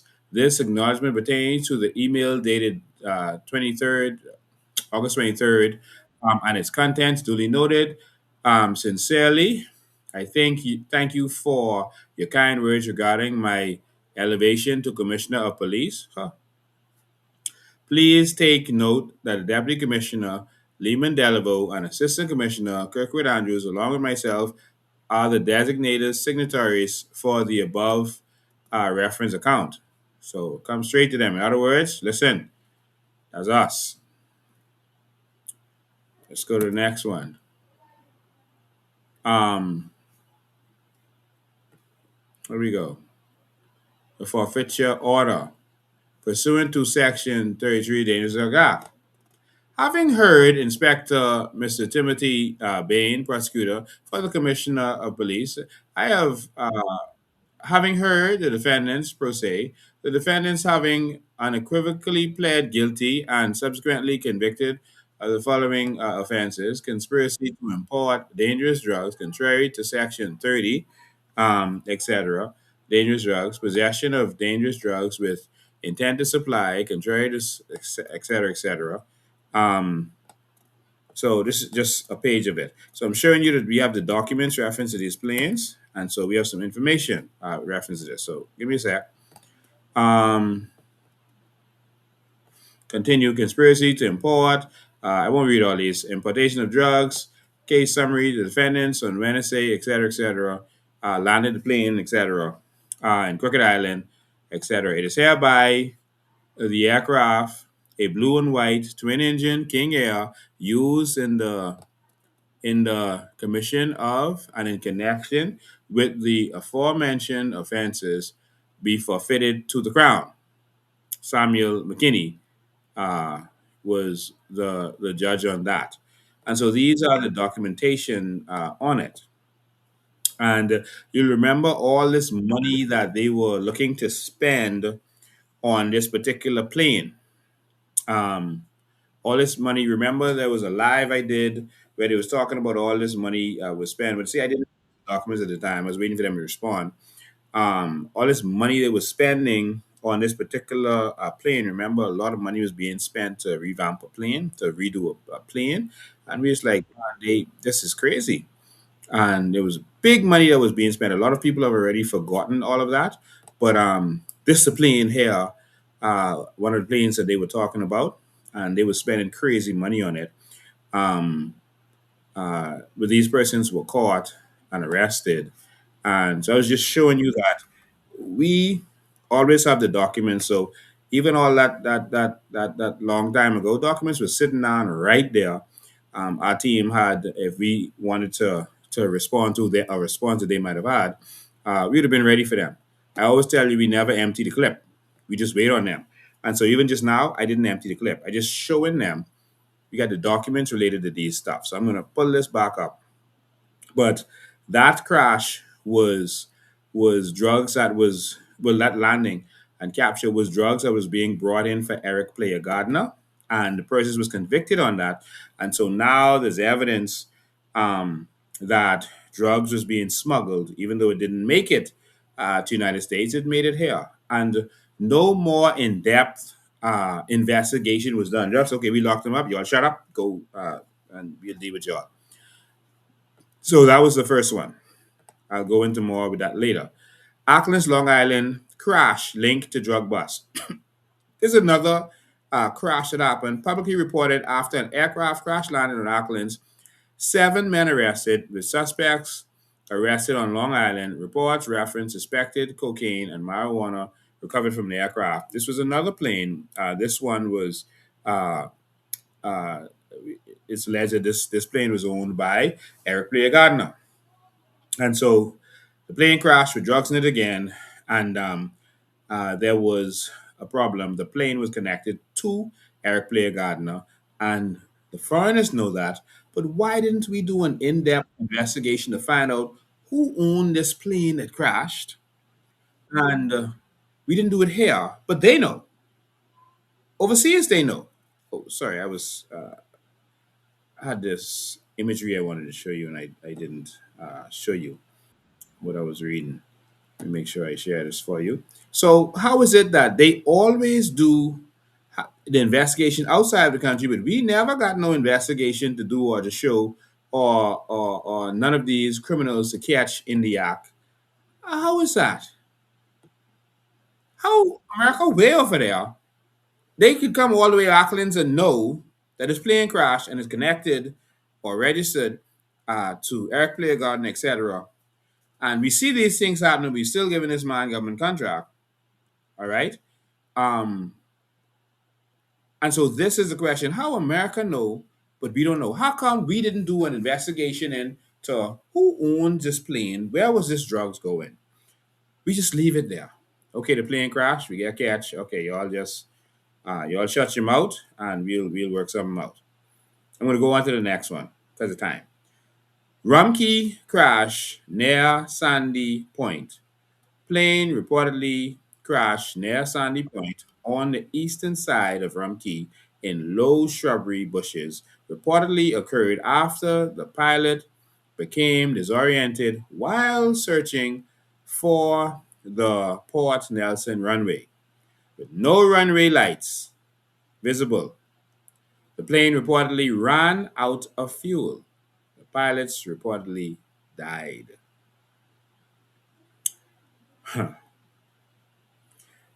There was a plane full of drugs that crashed in Ramgi. There was no public news report provided about this plane crash full of drugs. The 2 pilots were still in the plane. They may still be in the plane now.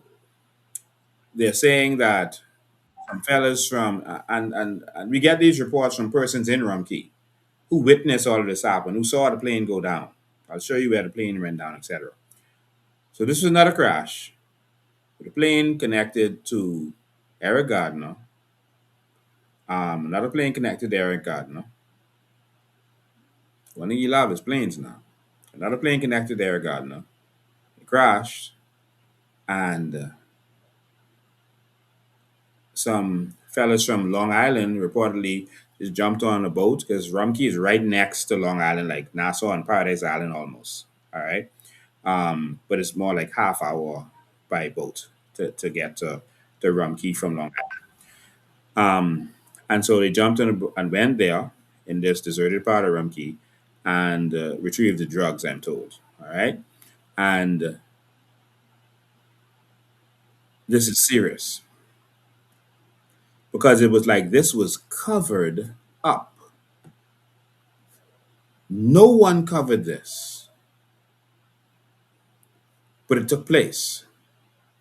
How is it that the foreigners know about this, but we didn't report this? We didn't say anything about this. We just let it slide. Let me show you where this thing landed. I wonder if I should do Google Earth or just, no, I'll just do the image we just pulled up. I'll just pull it up for you. This is another plane connected to Eric Gardiner that they know about, but we don't know about. This is, let me pull it up for you. This is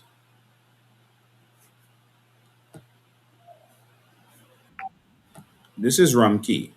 It's the tip of Rum Key. They even call it Sandy Port on this side. All right. Yeah, they call it Sandy Port on this side.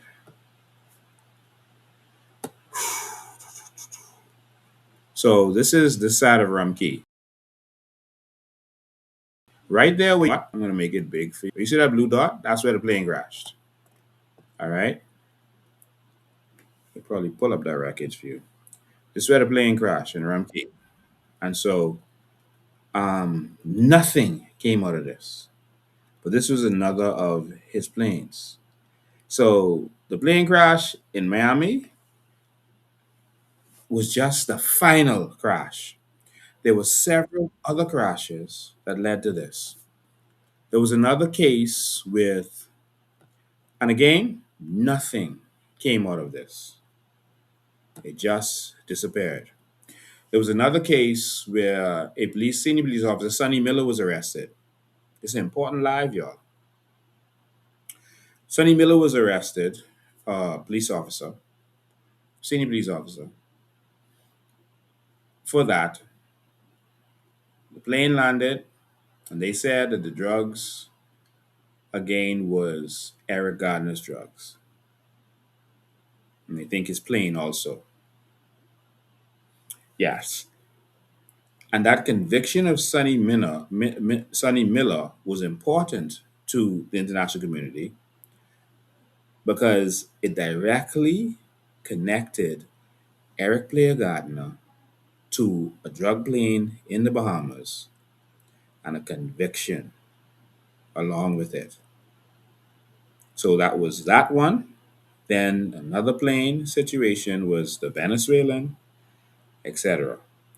We believe that the Rumkey plane was the plane, we believe that, mentioned in the indictment where they talked about this plane and these Colombians because they worked, these persons who was on there because they worked for Eric Blair Gardner. All right? All of these things are being tied together in the United States of America.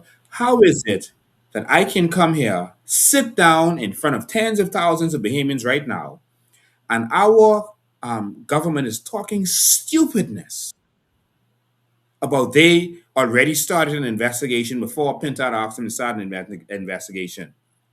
Well, what you come up with? Who did you interview? Did you interview any politician? Anyone out there who was questioned by the police in this? What investigation you talking about? How is it that we could come here as novices without access to the government files, et cetera, and we know that these planes connected to that crime ring? We could reveal this, but no investigation could have been done for this and other matters? Started with investigation. If you've been investigating this all this time and you ain't come up with nothing, you have failed. We have failed. Don't tell us you've been investigating and you let them and make arrests. How they making arrests and we ain't making none? Y'all just want to attack your political opponents. That's all y'all want to do. Silence persons. But y'all do an investigation, but no one arrested. Hey, no one? Not one person?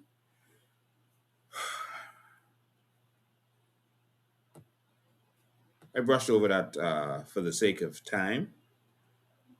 But there was Sonny Miller a situation also. And so all of these plane crashes led to that, right?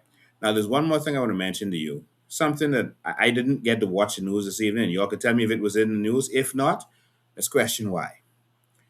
There was a police officer, Inspector Alcott Forbes.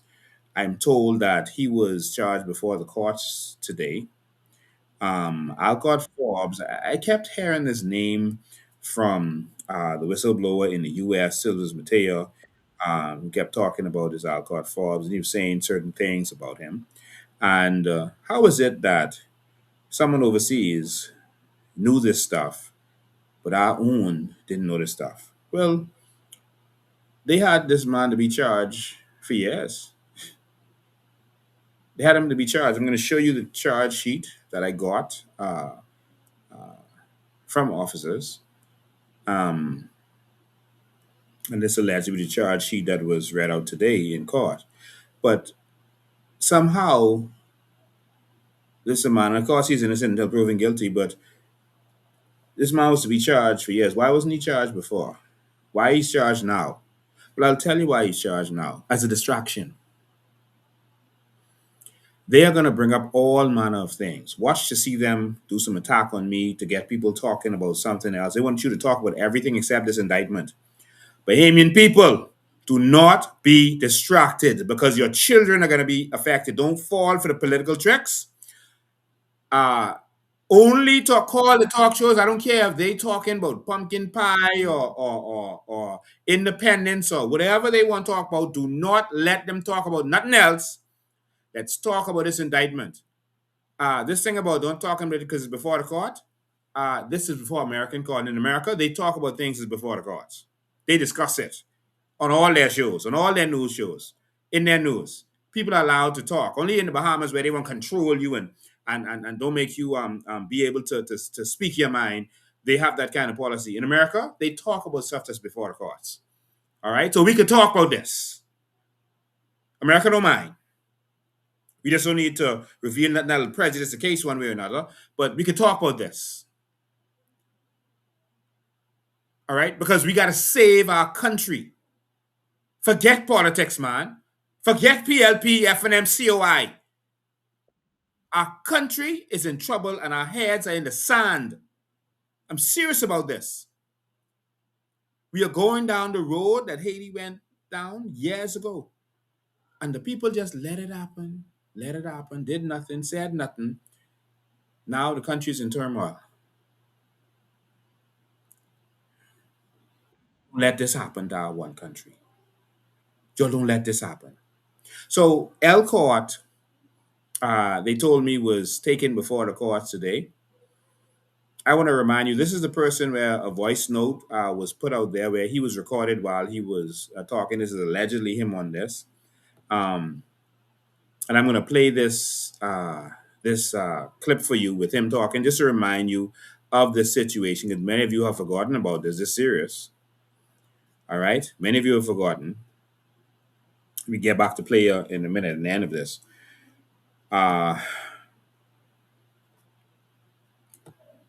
Let me just play this for you to give you a little kind of memory of who this is that was charged. And then I'm going to show you all the stuff he was charged with.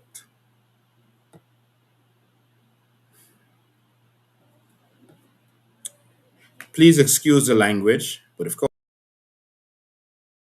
course, play it as it is. Please excuse the language.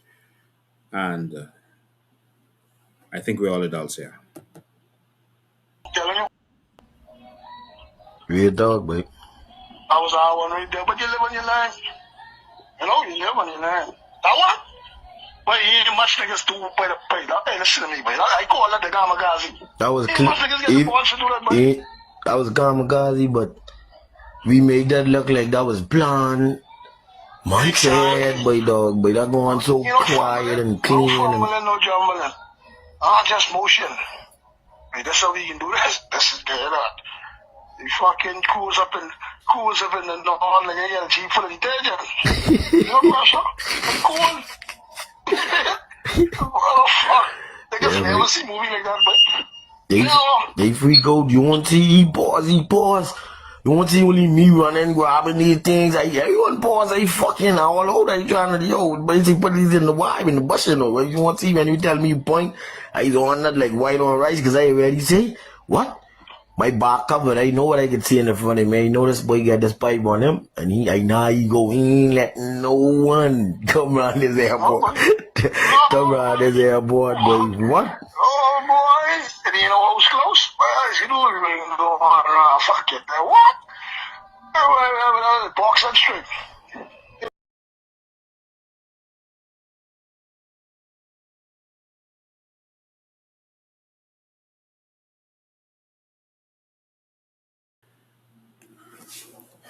And so this is a conversation allegedly with this person and a criminal. And I was telling people for some time now that there was police officers who were involved in some of the things that was happening. Politicians were involved in some stuff that was happening. When I say that, I don't mean every police officer. Most police officers are good people. I don't mean every politician. But I was letting people know what I was finding out, what we were investigating. You only could go so far because who are you going to go to? Because the minute you start exposing, all they do is attack you and silence, and then people believe all the stuff. They put you through the courts and let their crooked judges make decisions, and then people start attacking you and they start vilifying you. But the question is, who are you going to go to? So we could only warn the people to a certain extent, and then uh, leave it there and wait for God to act. And boy, did he act. Well, anyway, this gentleman was charged before the courts today, reportedly, and and he's been doing stuff for a little while now. And let me show you the charge sheet. Man, he get hit for more stuff than player. Jesus. It's getting late because I gotta open the phone lines too. All right, let me just open this for you. Just give me a sec. When I open the phone lines, y'all gotta call in right away. We can't wait long. We gotta get straight through this. And thank y'all for spending y'all evening with me. I just want to share this in a way that you could see it fully. Okay, the whole window then. All right. There we go. So this here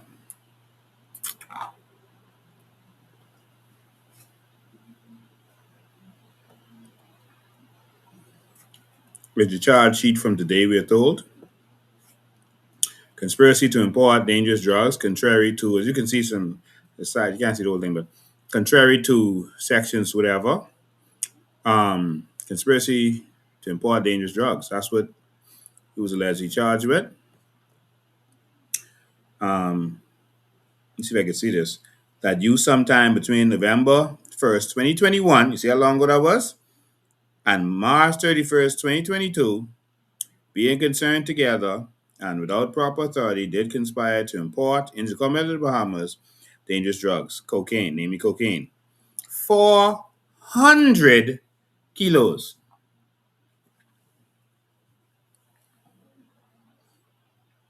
400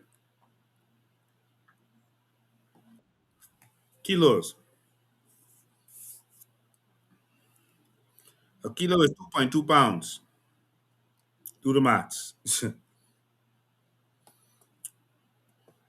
Conspiracy to export dangerous drugs, contrary to, that means you take it from Bahamas in the States.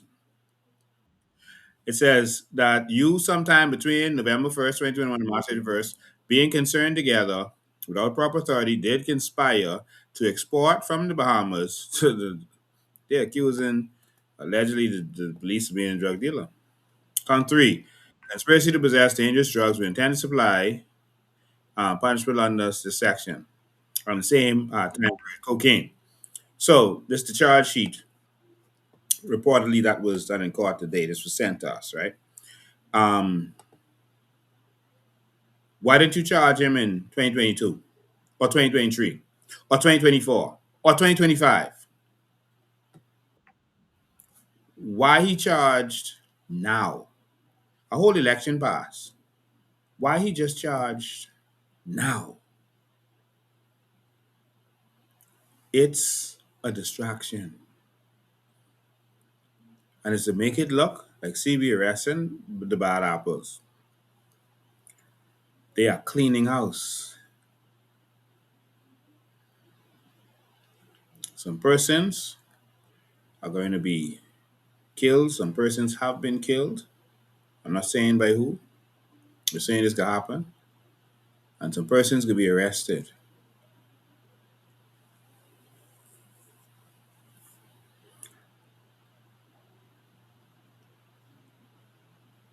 I'll call a fare for you, for your life. Tread carefully with those people.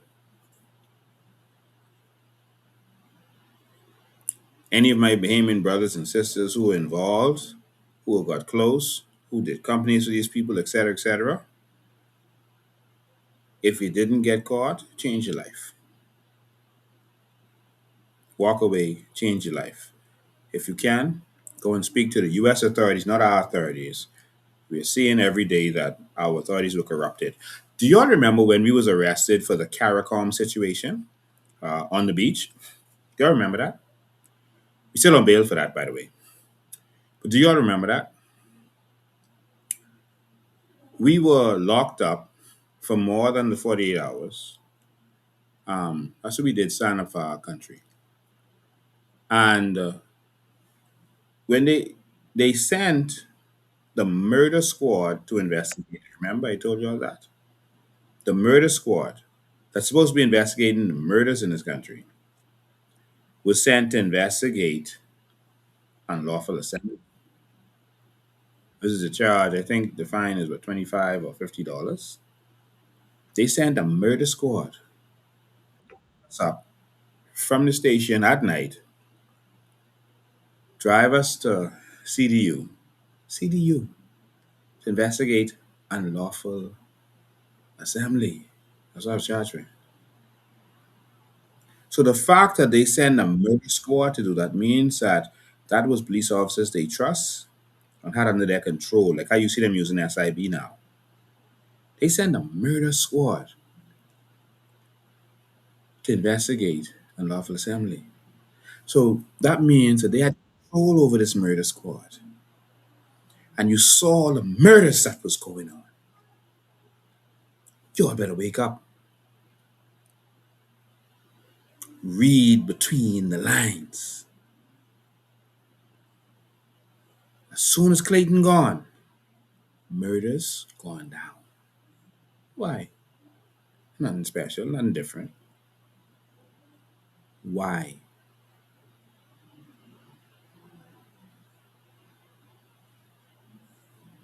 What was the murder squad? Y'all better wake up before we lose this little country we got. But in any event, the choppers coming. The choppers are on the way. I'm going to open the phone lines now as I continue the final part of this. But the phone lines are going to be open. 803-5995 is the numbers. You're free to call in. 803-5995. Now this is when you call in. All those people who's calling before, this is the time when you call in. 803-5995. All right? That's the call-in number. So you're free to call us. Okay, here we go. Phone's already started. Still on silent. Call you live. Go ahead. Mr. President, How you doing, my brother? God is the greatest, my friend. Yes, he is. Excellent job. Thank you, man. The feds need to bring you in on their team. How you know I ain't on that team? Don't worry. I ain't stupid. Let me make that statement. I ain't stupid. Listen, I've been waiting on Alcott a long time. Excellent baseball player. Wow. I've been waiting on him a long time. Huh? Wow. Excellent. I know the young man, he started off humble.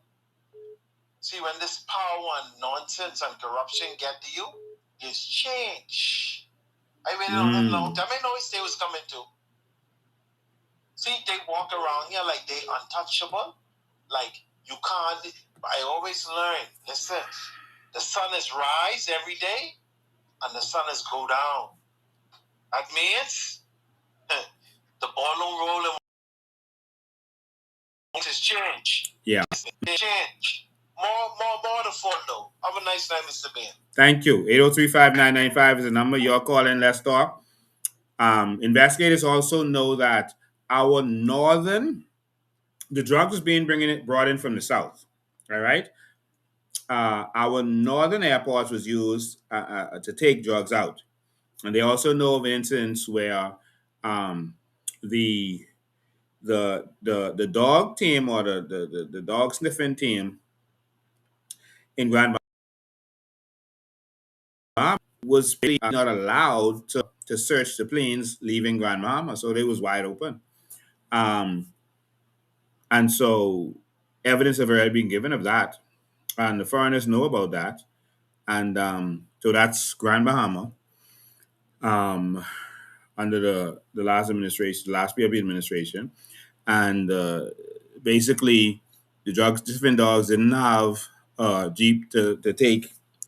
No one provided for them. So in other words, y'all can't go to the airport because we ain't providing y'all no jeep to get the dog there. So um, it was open up, and there was a lot of stuff going on. You had one big drug dealer in Freeport, one big drug dealer in Abaco, and everything was opened up. Let's go to phone lines. Call you live. Go ahead. Good night, Mr. Ben, and good night to the entire Bahamas. How you doing, sir? Awesome, man. I just want to say I thank God for overshadowing you, ordering your steps, keeping you, empowering you to do what you're doing, because you are the only person in the entire Bahamas who is fit for the role that you are functioning right now. And I pray that the mighty angels of God and the flaming sword that He placed in front of you in the Garden Eden be in front of you, all around you, forward and doing this great work. God bless you. Thank you, man.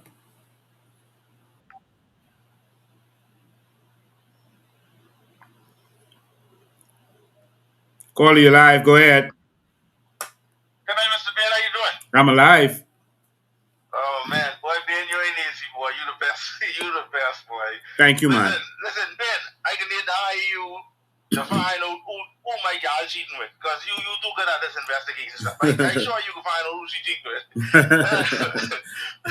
Yeah, I just wanted to put some sense of humor in there, man. But yeah, listen, man. what I wanted to ask, Mr. Ben, with these politicians who could be possibly are they protected by their diplomatic community? To a certain extent, and then not to a certain extent. So, the leaders, according to international law, the leaders of countries have diplomatic immunity. All right. So, so when our people understand that the leaders of the country, so the head of state, have diplomatic immunity, that's automatic. All right. Okay. And so you can put diplomatic immunity on diplomats like ambassadors, etc., and you give diplomatic passports, etc., to cabinet ministers, MPs, etc. And so you can do that. Now, they don't. That doesn't mean that they can do what they want. Now, the leader, the prime minister, etc., they have diplomatic immunity, so it's harder to touch them. The reason Maduro could be touched was because America, etc., didn't recognize the election, and so far as they're concerned, he's not a head of state because the election was fraud. Okay, so they gotta grab him. Right, so they could grab him because they didn't acknowledge his election. It's a gray area, but that's what they use. The same thing could have happened here if we had stood up with our election, which was even more fraudulent than Maduro's election, because there was just one thing: they didn't allow the leader of the opposition to compete in some area, and but here we had massive, widespread fraud.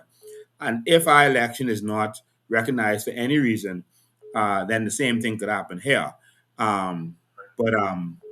We applied for election court on June 1st, about 2 weeks ago now, over 2 weeks. We've not got a response back. And so we don't know what's going on with that. But we're going to keep fighting and keep chugging on. I think they know that we have so much evidence, and we put it in the filings of the skullduggery that happened in the Pinewood election and some other stuff. They don't want that to come forward, because if their election showing have issues, then they could have some serious issues. Right, and I believe they did steal this one, or at least they did steal some seats. But, they did. But Ben, man, listen, some of the people who you saw win, like, there's no way you could tell me that the fella in Tall Pines, Dr. Davel, want his seat. There's no way. Those people did not want him. There's no way you could tell me that Mount Moriah want his seat. Miguel Barnaby. There's no way you could tell me that Pinewood, Miles Aroda want his seat in Pinewood. Well, we know Miles Maroda for sure. That's that one for sure. Yeah. So there's certain seats. Yeah. So we showed you the evidence. But of course, they don't want me in there because right now, if I was in there, the FNM wouldn't have been going through what they're going through. All right? They would have been able to table that thing, or I was going to show them how to table and it was going to be tabled. The Speaker of the House wouldn't have been able to silence them like how they are. They're getting knocked up and down. They are standing up, they're saying stuff, and I appreciate what they're doing, but they're not effective. They just still gotta take the picture down. They still gotta let them get away with what they don't get away with. If I was in there, I know the law. I would have been able to run them around in circles with. I'd have the speaker having to adjourn the house every minute trying to get advice from someone else. Right. All right. But Pinta them don't have that kind of knowledge for the house rules, constitutional law, etc. I loved constitutional law when I was in law school. In fact, I got 105 or 110 in an exam out of 100, which was impossible almost. But the way they grade it, you got a certain amount of marks for each answer, and it had it so that it was possible to get 110. But no one even ever got an A in that exam. It was so difficult, and I got a perfect score, everything. I loved constitutional law, and so I love that, and I would have been running circles around them in there. You see how we got everyone to declare their government contracts, even though they didn't do it properly. And that's never happened before in the history of this country. They've never done it. All right, and so there was so much more. In the country, nobody never hold no politician like the way you holding them accountable. We ain't never had no one so this foreign. Like I just learned about the role of the opposition Sunday past. Like I didn't know the money what they was making. I never knew they had a role similar to they are part of government, and they're part of government, and they're being paid. And that's what people don't understand. So they say, "Oh, leave the FNM alone. They're not the government." Yes, they are, and they're being paid to do a role, to hold the government, to be the police of the government. Right. But that's civics. Okay, we got a lot of callers trying to call in. Thank you for calling, man. All right.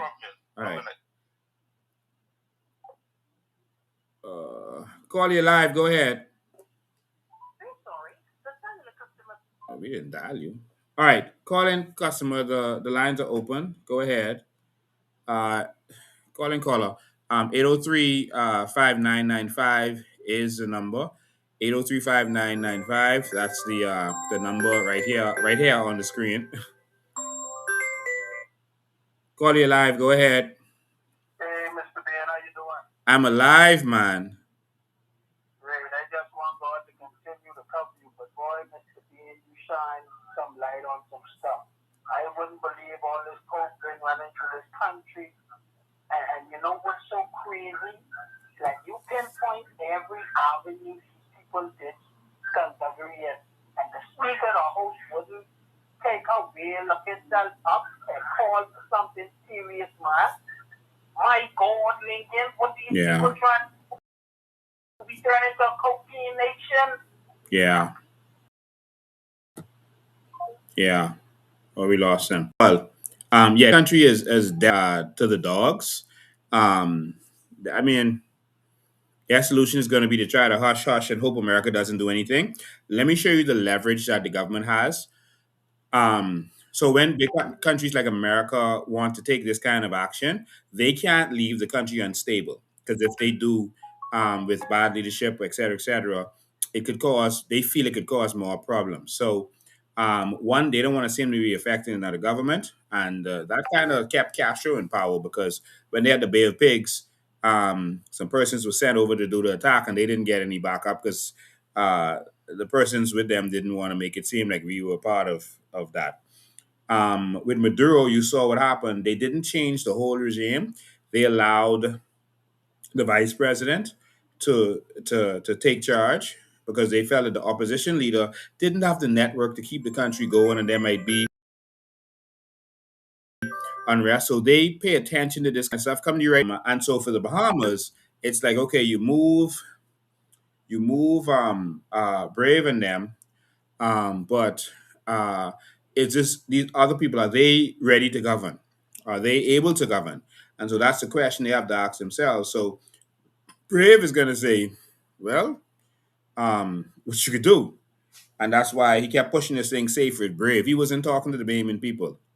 He wasn't talking to y'all at all. He was talking to some others.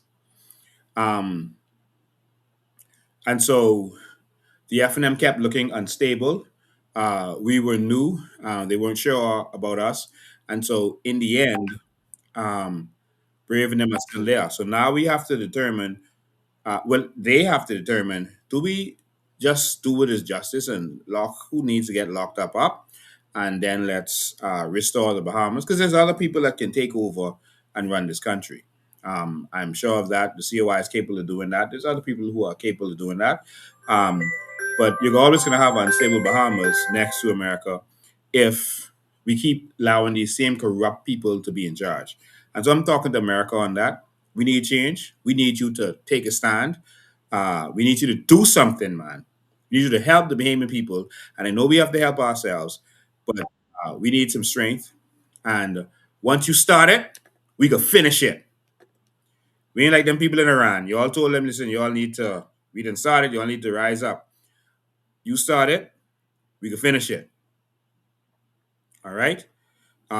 Because we want our country to run properly. A prosperous Bahamas benefits America more than an unstable Bahamas. And so you start it, we can finish it.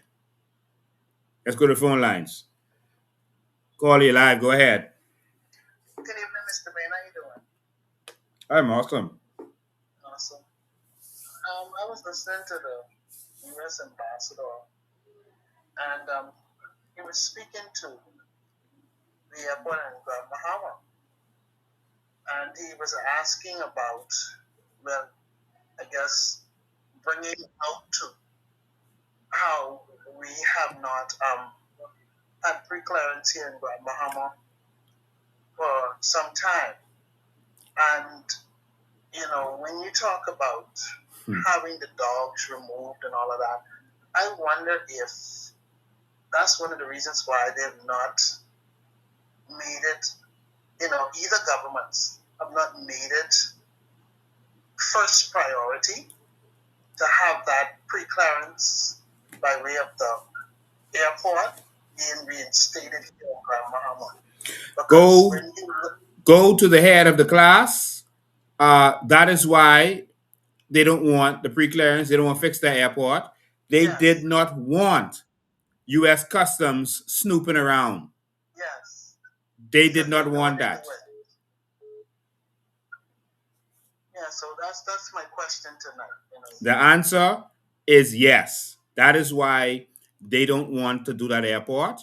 The money was there. Remember, they announced it a couple of times. They don't want to do the airport because they wanted to make more money moving their contraband. Yes. There's no other possible reason other than that. It takes nothing to do an airport. Nothing. That's a warehouse. They could build that in a couple of days. Yep. But thank you. That's why we as Bahamians need to open our eyes and see, you know, we are allowing it because we're not holding the government in account.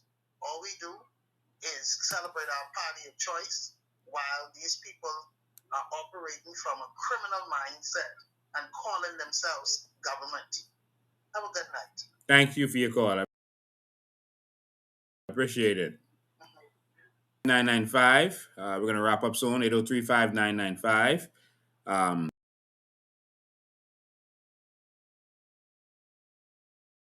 know we didn't get into so much. This was a special overview of what's going on with Eric Player Gardiner. We believe that Eric Player Gardiner is going to cooperate. He's 58 now, and he is a second time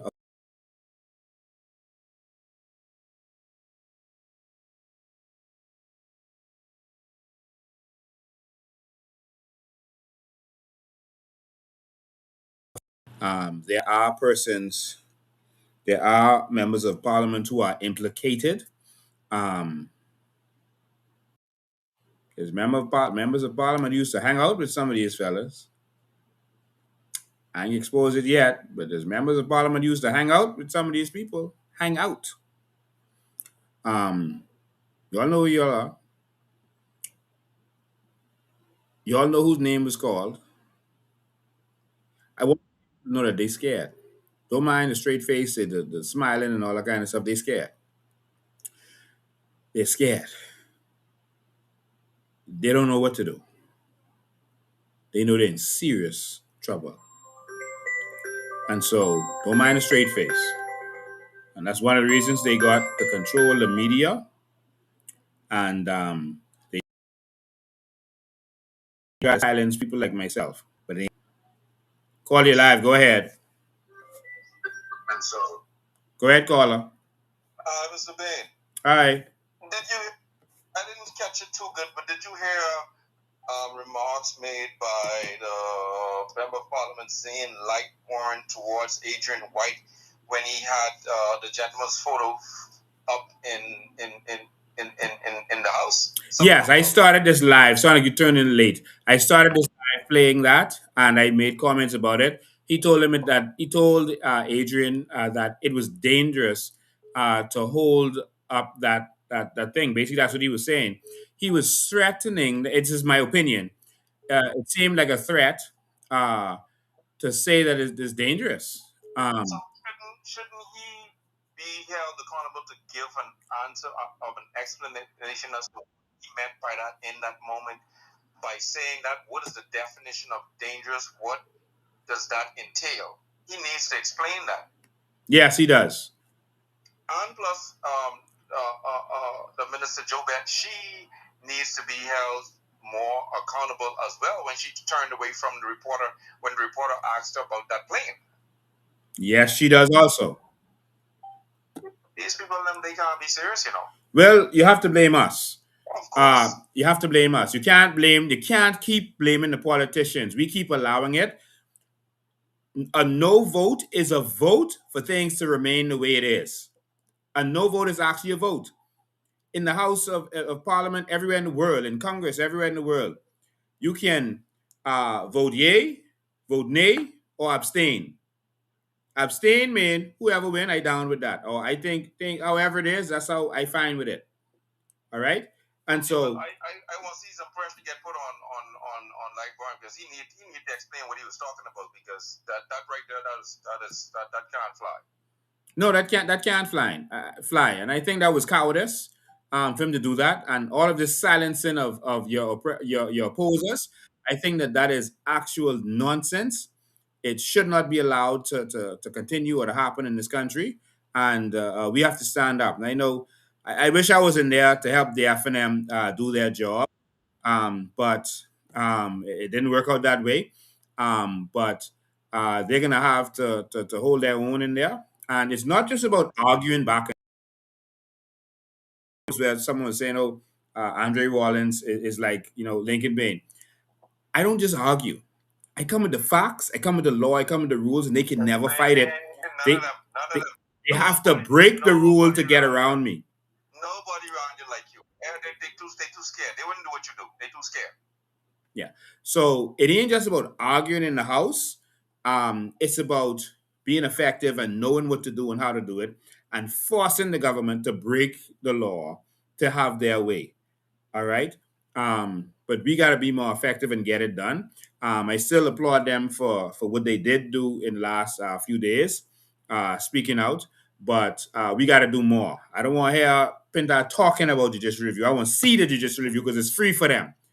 All right. And we're paying them $10 million this term for that. The opposition is being paid $10 million to do our work. You got the memo by now where you speaking about it, and he just needs to drop all of his embarrassment and shame or whatever and just act, man.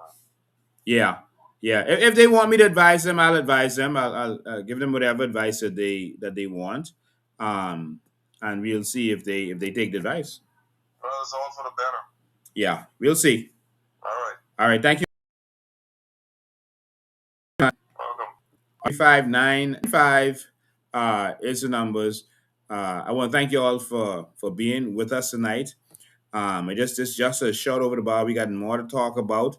Much more. We're gonna do that on Sunday. It may be from over here in the U.S. It may be in the Bahamas, or it may be somewhere else.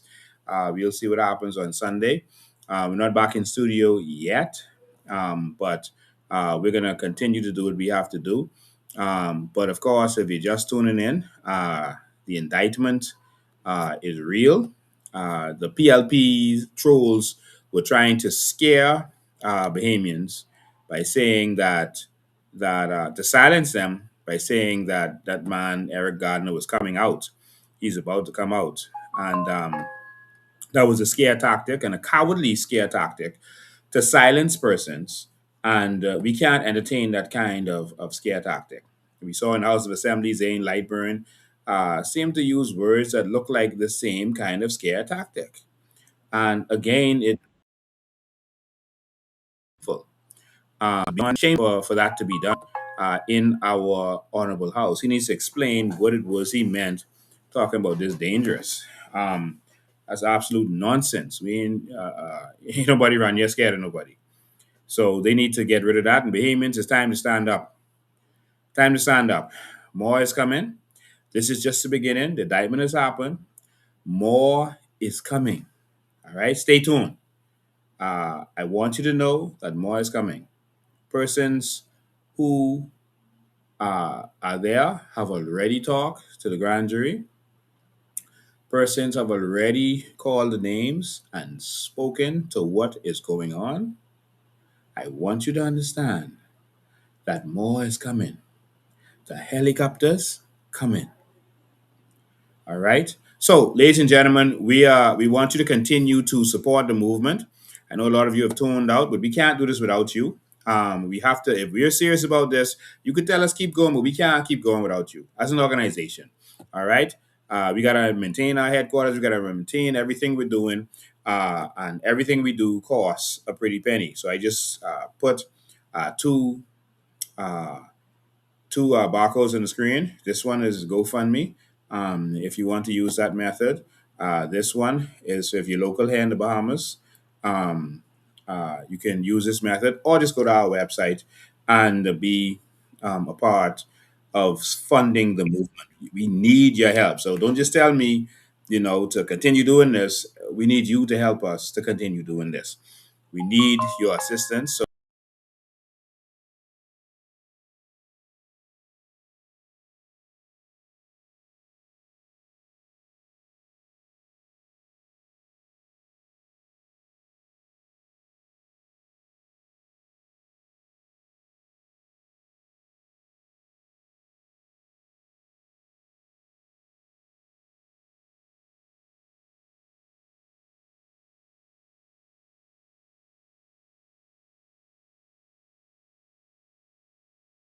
yeah, we were totally down just now. Sorry about that, Bahamas. We were totally down just now. Let's get this back up. All right. So, ladies and gentlemen, we just had an attack just now. But yeah, so these two barcodes, the movement. Everything we do has a cost. It's very expensive to do what we've been doing. We're trying our best to help in every way we can. People call us every day, need help with everything under the sun. If you're calling me and you can't get me, it's because so many people are calling me. Please don't get offended. I can't take all of the calls that I'm getting. I'm getting thousands and thousands of calls and texts every day. I only have certain amount of time during the day. So please forgive me. I'm not neglecting you. Some people are getting offended, but that's how much calls we're getting. All right. Um, Maybe I'll take this last call. Call you live. Go ahead. Go ahead. Call you live.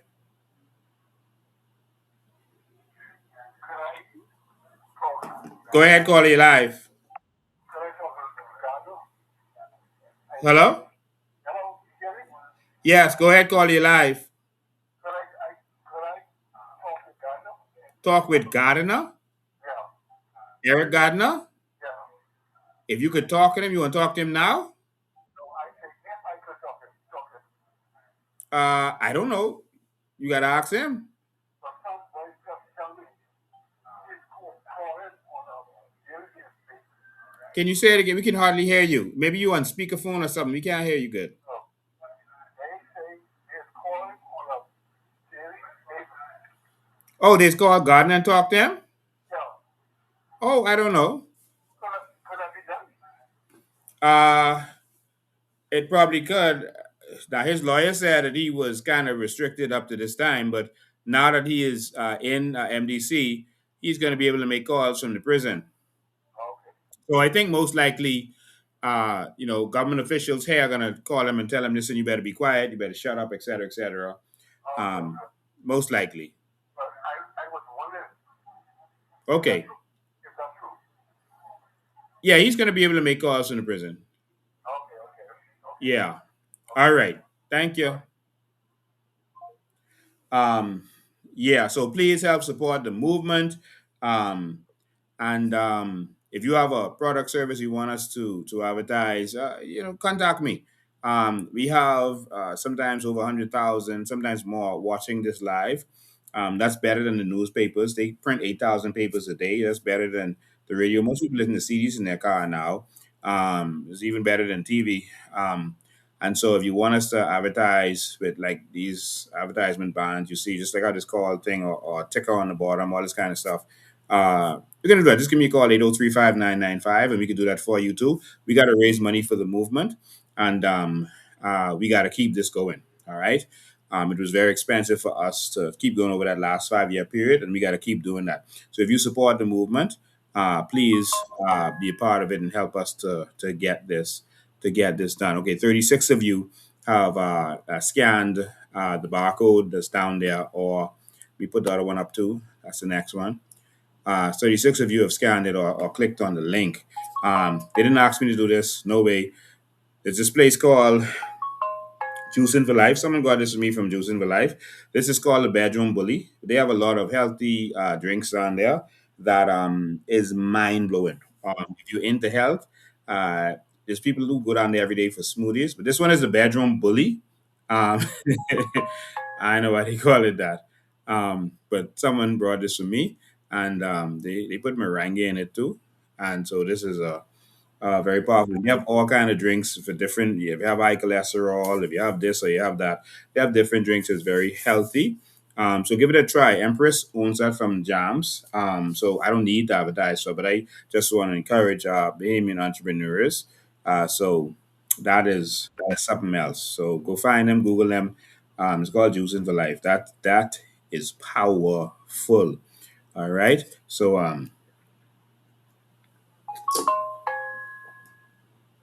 thank you for who brought me that. Nice. All right. So, ladies and gentlemen, I'm going to have to end it there. But again, you can come to our headquarters any day, and you can uh, donate. Um, you can do it online. We prefer if it's easier for you to do it online. Just use your debit card and just go online on our website and just scroll down and you will see where you can the different ways you can donate. Become a member. You can join right on our website. You can join right there. Become a member and help us to get this done. We're gonna have a dollar drive next week Saturday. I think that's Saturday the 27th. So Saturday the 7th, we're gonna have a dollar drive um, right on out there on the intersection by Marathon. So if you want to support the movement, you can come out there. You give $1, $100, $1,000, whatever you want.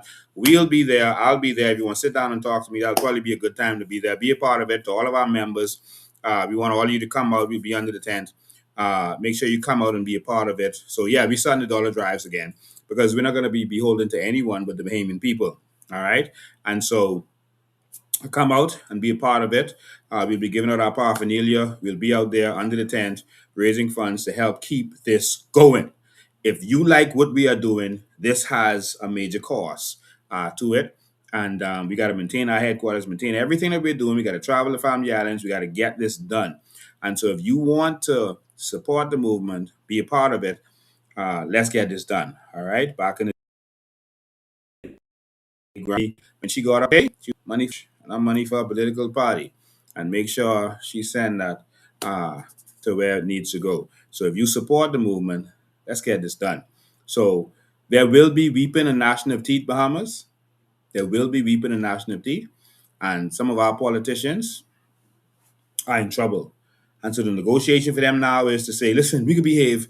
We're not gonna let China take over no more. We ain't gonna do it no more. We could behave. Just don't lock us up.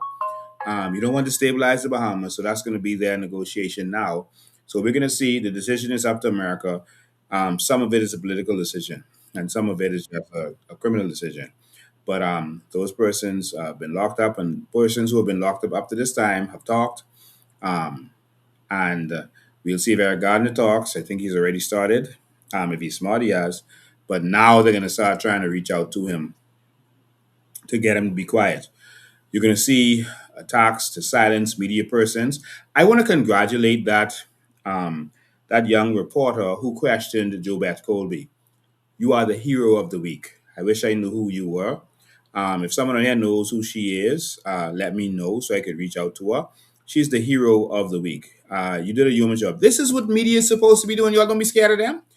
And so brave them move all the seasoned media persons who would know what questions to ask and know and have the courage to ask it, gave them jobs, etc., to weaken the media pool. All right.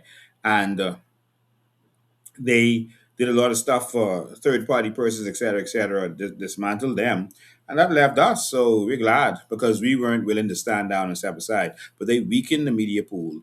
And I want to congratulate that young lady. You did an amazing job. Jesus, you are wonderful. Thank you so much. Uh, I want all of the other media persons who are around us should have been asking similar questions. Y'all don't be scared of them, please. This is your country. If that was America, they would have been walking off and the media would have been fighting, asking questions. Hold on, Minister, what about this? Hold on, Minister, what about that? And they would have been fighting to get their questions out. They would have been meeting them at their house. When they walk outside to go for a job, they would have meet the media outside their house. That's how it's done in civilized countries. Media stand up, media. I can start talking to y'all like how I talk to the F&M. People are now starting to understand why I talk to the F&M. But I don't mind being misunderstood. Media stand up. You young giants who are there, they moved all of the other people out of your way. Now you have your chance to shine because the other people sold out. They took jobs. They took positions. They paved the way for you. And so now it's your time to shine while your country needs you the most. Media, stand up. Stand up, young reporter. And don't be afraid. I got your back. If you need any documents or any information, you call me. If you need to know who to call overseas, you call me. I got you all back. Even the ones who were used to attack me. This ain't about personal. I know you was doing what you're told to do. I don't care who you are. I don't care what you said of me in the past. I don't care that you ignored me in the past. This about our country. We got to save this. Media, stand up. You all question them.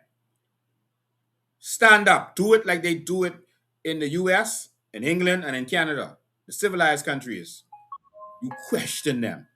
The tough questions. Every time they show up to go show off something they want to do, you question them about this.